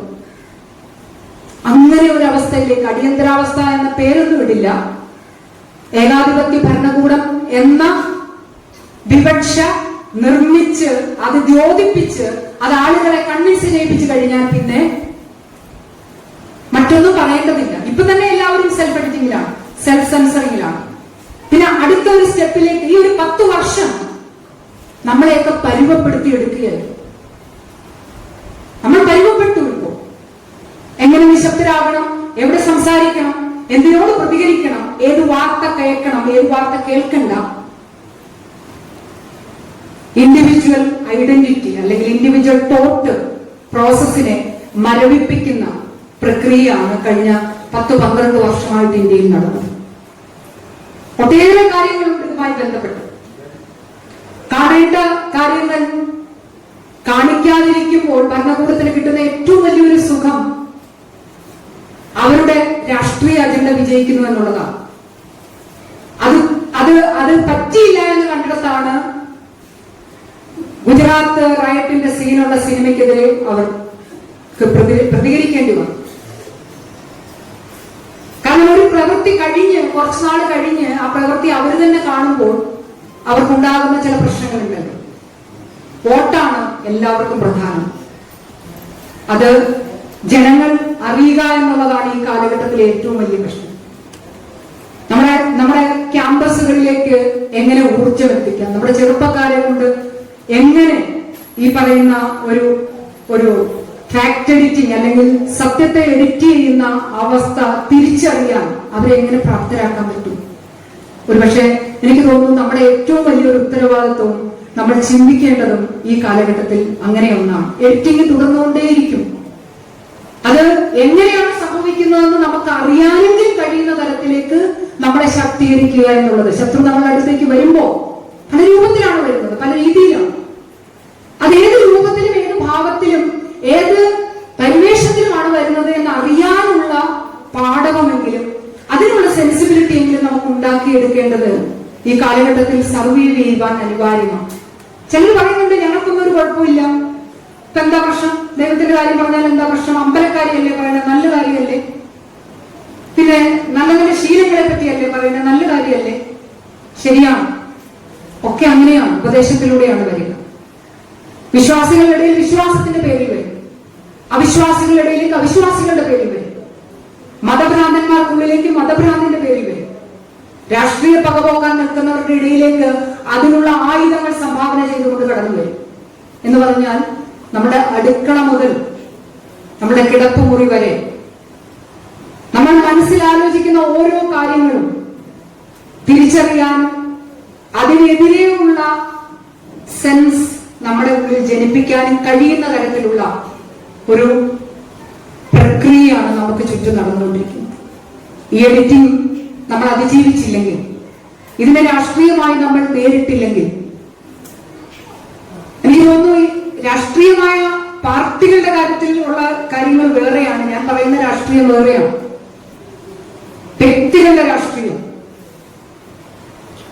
ഓരോ പൗരനും അവരവർക്ക് നിർമ്മിക്കാനും അവരവർക്ക് സംഭാവന ചെയ്യുവാനുമുള്ള രാഷ്ട്രീയ ഉത്തരവാദിത്തം എപ്പോൾ നിർവഹിക്കുന്നു അപ്പോൾ മാത്രമായിരിക്കും ഇത്തരം ഒരു കാര്യത്തിന് ബദലുണ്ടാകുക. അല്ലെങ്കിൽ രാഷ്ട്രീയ പാർട്ടികളോ അത്തരം സംവിധാനങ്ങളോ അത് ഏതുമാകട്ടെ, ഭരണകൂടത്തിന് ഒറ്റ ഒരു മുഖം മാത്രമേ ഉള്ളൂ.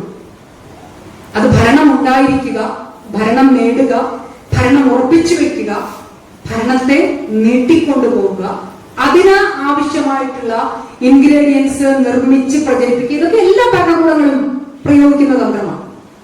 അപ്പോ ജനങ്ങൾ ജാഗരൂകരാകേണ്ടത് ഉത്തരവാദിത്തമുള്ള, പൗരബോധമുള്ള, നമ്മുടെ കോൺസ്റ്റിറ്റ്യൂഷനിൽ വിശ്വസിക്കുന്ന മനുഷ്യർ നമ്മൾ വിശ്വസിക്കുന്ന രാഷ്ട്രീയ പാർട്ടികളെയും തിരുത്താൻ വേണ്ടി പ്രാപ്തരാകുന്ന തരത്തിലേക്ക് ഉയരേണ്ട ഒരു കാലമാണ്. ഇന്ന് നമ്മുടെ സമൂഹത്തിൽ അത്തരം ഒരു കാര്യമേ കാണുന്നില്ല. സംവാദം നിലച്ച ഒരു സമൂഹമാണ് ഇപ്പോൾ നമ്മൾ, അല്ലെ? എവിടെയും പരസ്പരം ചോദ്യം ചോദിക്കുകയും ഉത്തരം പറയുകയും ചെയ്യുന്ന ഒരു പ്രോസസ് നമുക്ക് കാണാനേ പറ്റുന്നില്ല. ആരെങ്കിലും ഒരാൾ പറയും, ബാക്കി എല്ലാവരും കേൾക്കും, തിരിച്ച് ചോദ്യം ഉത്തരമില്ല. അത് ഭരണകൂടത്തിന്റെ ഏറ്റവും ഉച്ചസ്ഥായിയിൽ നിന്ന് വന്നതാണ്. മൻ കി ബാത്, ഞാൻ പറയും, നിങ്ങൾ കേൾക്കണം. ഒരു കാലത്ത് നമ്മുടെ സമൂഹം അങ്ങനെ ആയിരുന്നില്ല. നമ്മുടെ സമൂഹം വാദിച്ചും തർക്കിച്ചും തമ്മിൽ അടിവെച്ചും ദിവസങ്ങളോളം രാവും പകലും ഇരുന്നും കിടന്നും ആശയത്തിന്റെ പുറത്ത് പുത്തനാശയധാരകൾ നിർമ്മിക്കാൻ വേണ്ടി ക്രോഡീകരിക്കലും സ്ഫുടഭാഗം ചെയ്യലും എന്ന് വേണ്ട അറ്റിക്കുറുക്കിയെടുക്കുന്ന സംഹിതകൾ, ഇന്നത്തെ അൽഗോരിതങ്ങളല്ല കേട്ടോ, ഇന്നത്തെ റൂൾസ് അല്ല, ഉണ്ടാക്കിയെടുക്കാൻ വേണ്ടി അഹോരാത്രം പ്രയത്നിച്ചു. അതായിരുന്നു നമ്മുടെ സാമൂഹിക പ്രവർത്തന രീതി, അതായിരുന്നു നമ്മുടെ സോഷ്യൽ ഫാബ്രിക്. നമ്മുടെ കഴിഞ്ഞ സോഷ്യൽ ഫാബ്രിക് നിർമ്മിച്ചതിന്റെ ഒരു ചരിത്രം അതാണ്. ഇപ്പൊ ഒരാളുടെ മുഖത്ത് നോക്കി, ഇപ്പൊ ഞാൻ പ്രസംഗിച്ചിട്ട് ഇറങ്ങുന്ന സമയത്ത് അയ്യോ അങ്ങനെ ആയിരുന്നില്ല പറയേണ്ടത് എന്ന് പറഞ്ഞാൽ എനിക്ക് വിഷമമായി. അയ്യേ, ഞാൻ ഇവിടെ ഒന്ന് സംസാരിച്ചിട്ട് നിങ്ങൾ എന്നെ വിളിച്ചു വരുത്തിയിട്ട് നിങ്ങൾ ആക്ഷേപിച്ചോ എന്നായിരിക്കും എടുക്കുക. ഞാൻ അങ്ങനെ അല്ലെന്ന് പറയുവാണേ. കാരണം മനുഷ്യരാണ് നമ്മൾ ഓരോരുത്തരും. ഈ മനുഷ്യർക്കാണ് തെറ്റുപറ്റുക. ഈ മനുഷ്യർ തന്നെയാണ് വലിയ ആശയങ്ങൾ നിർമ്മിക്കുന്നത്. ഈ മനുഷ്യർ ഒത്തുകൂടുന്നതാണ് ഗ്രൂപ്പുകളും പാർട്ടികളും. ഈ മനുഷ്യർ ചേരുന്നതാണ് ഭരണകൂടം. ഇവർ നയിക്കുന്നതാണ് ഭരണകൂടം. ഇവർ നിർമ്മിക്കുന്നതാണ് നിയമങ്ങൾ. ഇവർ നടപ്പാക്കുന്നതാണ് നിയമങ്ങൾ. ഇതിലെല്ലാം തെറ്റുപറ്റാം, ഇതിലെല്ലാം പിഴകൾ ഉണ്ടാകാം. ഇത് തെറ്റുപറ്റിയെന്നും പിഴകൾ ഉണ്ടായെന്നും അറിഞ്ഞുകൊണ്ട് തിരുത്താനുള്ള ആർജവം കാണിക്കുമ്പോഴാണ് അവിടെ അത് ജനകീയമാകുന്നതും ജനപക്ഷത്താകുന്നതും മനുഷ്യപക്ഷത്താകുന്നതും. തിരുത്തപ്പെടാൻ കഴിയാത്തതായിട്ടൊന്നുമില്ല, തെറ്റുപറ്റാൻ പാടില്ലാത്തതായി ലോകത്തൊന്നുമില്ല. അതാണ് ഈ മനുഷ്യനുണ്ടായ കാലം മുതൽ ഇതുവരെയുള്ള ലോക ചരിത്രം നമ്മളെ പഠിപ്പിക്കുന്നതും ബോധ്യപ്പെടുത്തുന്നതും. കൊഴിഞ്ഞു വീണ ഭരണകൂടങ്ങളെ കുറിച്ച് നമുക്കറിയാം, അട്ടിമറിക്കപ്പെട്ട ഭരണകൂടങ്ങളെ കുറിച്ച് നമുക്കറിയാം. ഏതെല്ലാം തരത്തിലുള്ള ഭരണകൂടങ്ങൾ ജനങ്ങൾ അട്ടിമറിച്ചിട്ടുണ്ട്. അതെല്ലാം അന്തിമമായി ശരിയായിരുന്നുവെങ്കിൽ, അതൊക്കെ ജനങ്ങൾക്ക് വേണ്ടതായിരുന്നുവെങ്കിൽ ജനങ്ങൾ അതിനെതിരെ പ്രവർത്തിക്കില്ല. അത് തകർന്നു വീണിട്ടുണ്ടെങ്കിൽ, ഒരു കാലത്ത് ജനങ്ങൾ അത് നല്ലതായിരുന്നു എന്ന് അവർ തന്നെ കൊണ്ടാടി ആഘോഷിച്ച ഭരണകൂട വ്യവസ്ഥകൾ കൊഴിഞ്ഞു വീണിട്ടുണ്ടെങ്കിൽ, പിൽക്കാലത്ത് മനുഷ്യൻ ജീവിച്ച് തിരിച്ചറിയുന്നതിലൂടെ, അടുത്തെറിയുന്നതിലൂടെ, അനുഭവിച്ചറിയുന്നതിലൂടെ അതിന്റെ പാകപ്പിഴകൾ മനസ്സിലാക്കി അതിനെ അട്ടിമറിക്കുകയാണ് ചെയ്തത്. ആ പ്രോസസ് ഇവിടെയും അനിവാര്യമാണ്. അത് ജനങ്ങളായിരുന്നു. എല്ലാ അട്ടിമറിക്കലുകളുടെയും എല്ലാ തിരുത്തൽ വാദത്തിന്റെയും ഫോക്കൽ പോയിന്റ് ജനങ്ങളാണ്.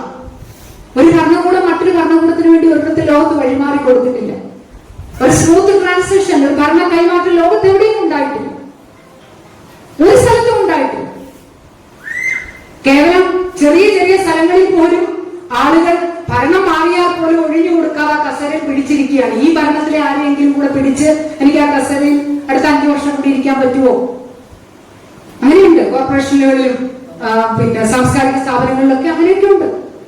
അപ്പോ ഭരണം മാറുകയല്ല, മാറ്റുകയാണ്.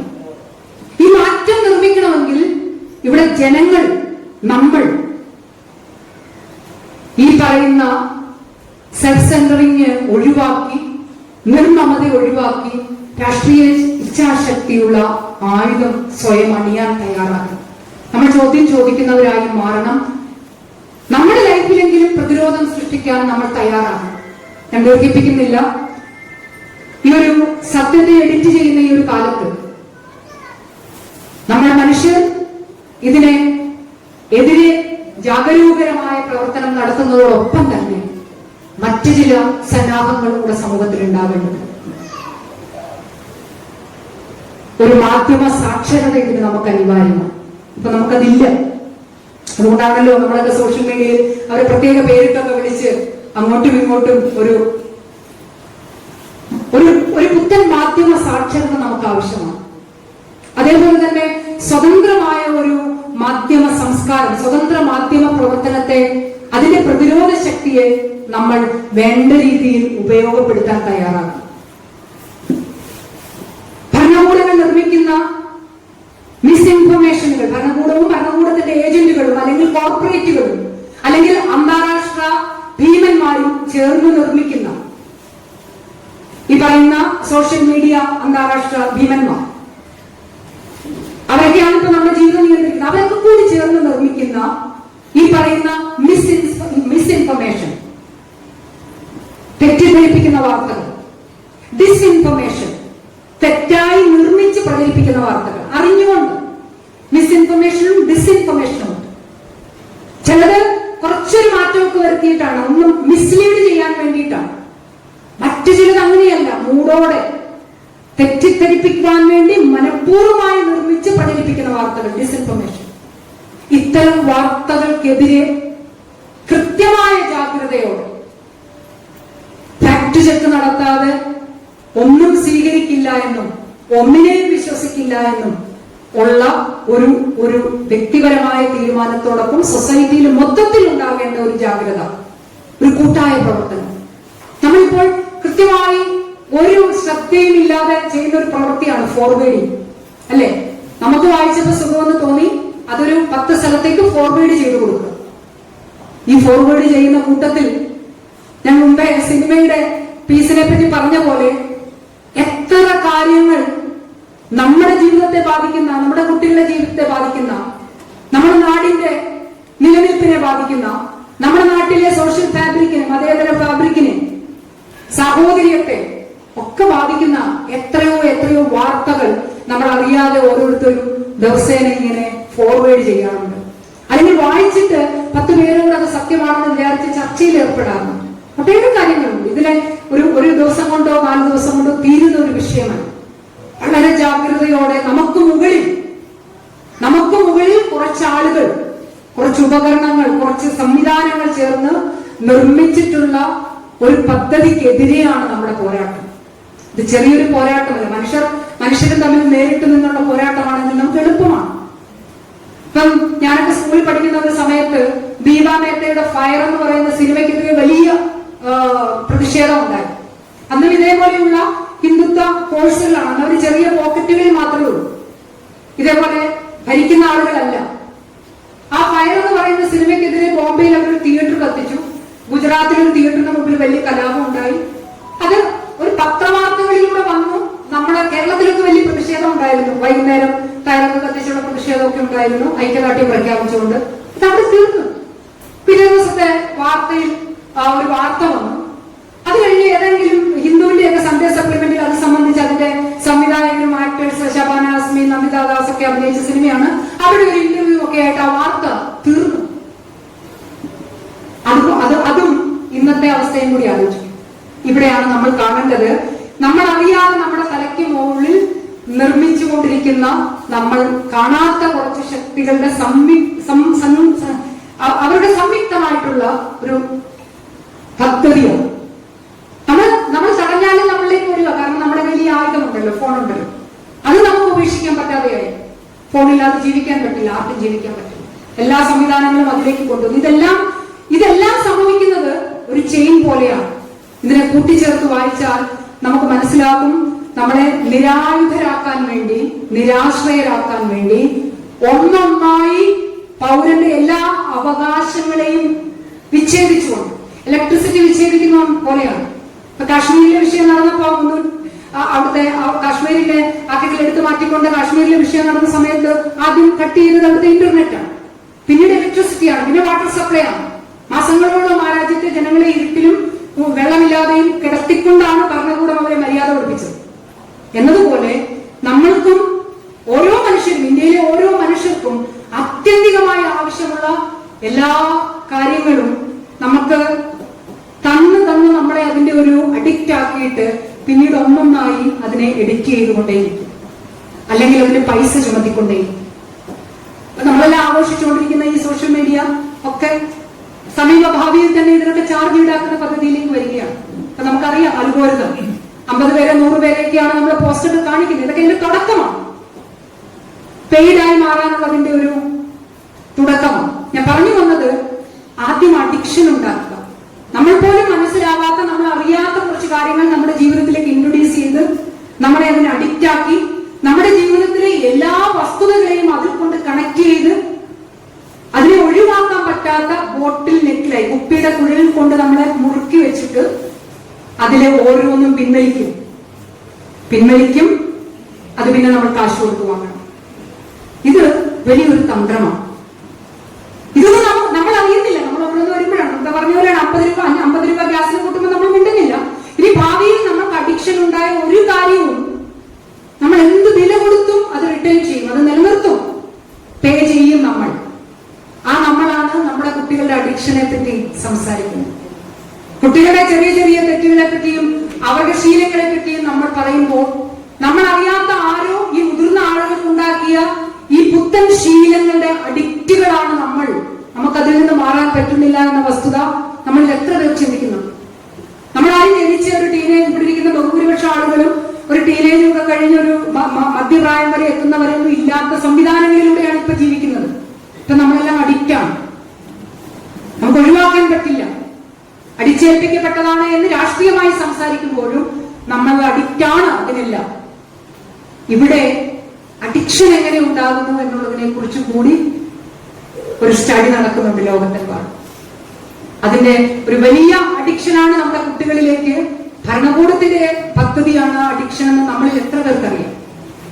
നമ്മുടെ കുട്ടികളെ ലഹരിയുടെ ഇരകളായി മാറുന്നതിനെ സംബന്ധിച്ച കാര്യത്തെ നമ്മുടെ നാട്ടിലെ എക്സസൈസ് ആയാലും അല്ല ഒരു നാടകം കളിച്ച് പാട്ടുപാടിയും ബോധവൽക്കരണം നടത്തി തിരുത്താൻ പറ്റുന്ന ഒരു ചെറിയ കാര്യമാണ് എന്ന് ആരെങ്കിലും വിചാരിക്കുന്നുണ്ടെങ്കിൽ അത് തെറ്റാണ്. അതൊരു ചെറിയ കാര്യമല്ല. മുമ്പേ ഞാൻ പറഞ്ഞത്, അത് തുടക്കത്തിൽ ഞാൻ പറഞ്ഞ പോലെ പലതരം എഡിറ്റിങ്ങുകളുണ്ട്, പലതരം ജനോസൈഡുകളുണ്ട് ലോകത്ത്. ഭരണകൂടത്തിന്റെ ഒത്താശയില്ലെങ്കിൽ എങ്ങനെയാണ് ഒരു രാജ്യത്ത് ലഹരി വിപണനം നടക്കുക? ആരാണ് ഈ ലഹരി കൊണ്ടുവരുന്നത്? എവിടെ നിന്നാണ് ഈ ലഹരി കയറ്റി അയക്കുന്നതും ഇറക്കുമതി നടത്തുന്നതും? ആരാണ് വിപണനം ചെയ്യുന്നത്? ഇത് കണ്ടുപിടിക്കാൻ പറ്റില്ലേ? ഇതിനെ നിരോധിക്കാൻ പറ്റില്ലേ? ആർക്ക് പറ്റും? ഭരണകൂടത്തിന് പറ്റും. ഭരണകൂടം അത് ചെയ്യുമോ? ഇല്ല. എന്തുകൊണ്ട്? അത് ഭരണകൂടത്തിന്റെ പദ്ധതിയാണ്. നമ്മൾ നമ്മുടെ കുട്ടികളെ കുറ്റം പറയുവാണ്. കാരണം ഈ പറഞ്ഞതുപോലെയാണ്, ഒരിക്കൽ കുട്ടികൾ കൗതുകത്തിന് ഉപയോഗിച്ചു, അത് കഴിഞ്ഞ് അടുത്ത ദിവസം ഈ കൗതുകം തോന്നി കുട്ടി ആ കൊടുത്ത ആളിനെ അന്വേഷിച്ച് അങ്ങോട്ട് പോവുകയാണ്. അത്രമാത്രം ഭയാനകമായ അഡിക്ഷനാണ്. ഒരു ക്രിട്ടിക്കൽ തിങ്കിങ് ഉള്ള ഒരു സൊസൈറ്റിയെ പൂർണ്ണമായി ഇല്ലായ്മ ചെയ്യണമെങ്കിൽ അവരുടെ മുഴുവനായ ഫോക്കസ് ഡൈവേർട്ട് ചെയ്യണം, മറിച്ചുവിടണം. മനസ്സിലായില്ലേ? ഏതെങ്കിലും മനുഷ്യർ പുസ്തകം വായിച്ചാൽ, സിനിമ കണ്ടാൽ, ചർച്ച നടത്തിയാൽ, നാടകം കളിച്ചാൽ, ഊർജത്തോടെ രാഷ്ട്രീയത്തെ കുറിച്ച് ചർച്ച ചെയ്താൽ ഒക്കെ ആ സമൂഹത്തിൽ ഒരു ക്രിട്ടിക്കൽ തിങ്കിങ്ങും ഒരു ബൗദ്ധികവും ദൈക്ഷണികവുമായ ഒരു അന്തരീക്ഷം നിലനിൽക്കും. പക്ഷേ ഒരു പ്രത്യേക പ്രായത്തിലേക്ക് വരുന്ന ആളുകളെ ചില പ്രത്യേക സാധനം കൊടുത്ത് അവരുടെ തലം വേറെയാക്കി മാറ്റിയാൽ ആ സമൂഹത്തിൽ പിന്നെ അത്തരം കാര്യങ്ങളൊന്നും നടക്കുമെന്ന് ഭരണകൂടത്തിൽ ഭയക്കുകയാണ്. ഇതൊരു കോൺസ്പിറസി ആണെന്ന് നമ്മുടെ സമൂഹത്തിൽ എത്ര പേർ തിരിച്ചറിയും? എത്ര കോടി രൂപയാണ് നമ്മുടെ കേരള സർക്കാർ പോലും ഈ ലഹരി വിരുദ്ധ പ്രചരണം എന്ന് പറഞ്ഞ് പ്രചരിപ്പിക്കുന്നത്?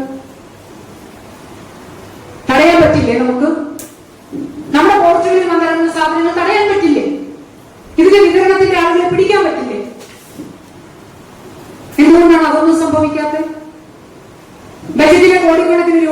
ലഹരി വിരുദ്ധം, വിമോചനം.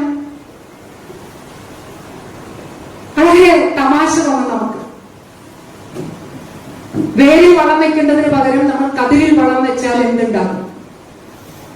ഫലം ഉണ്ടാകണമെങ്കിൽ വേരിൽ വളം വെക്കണം.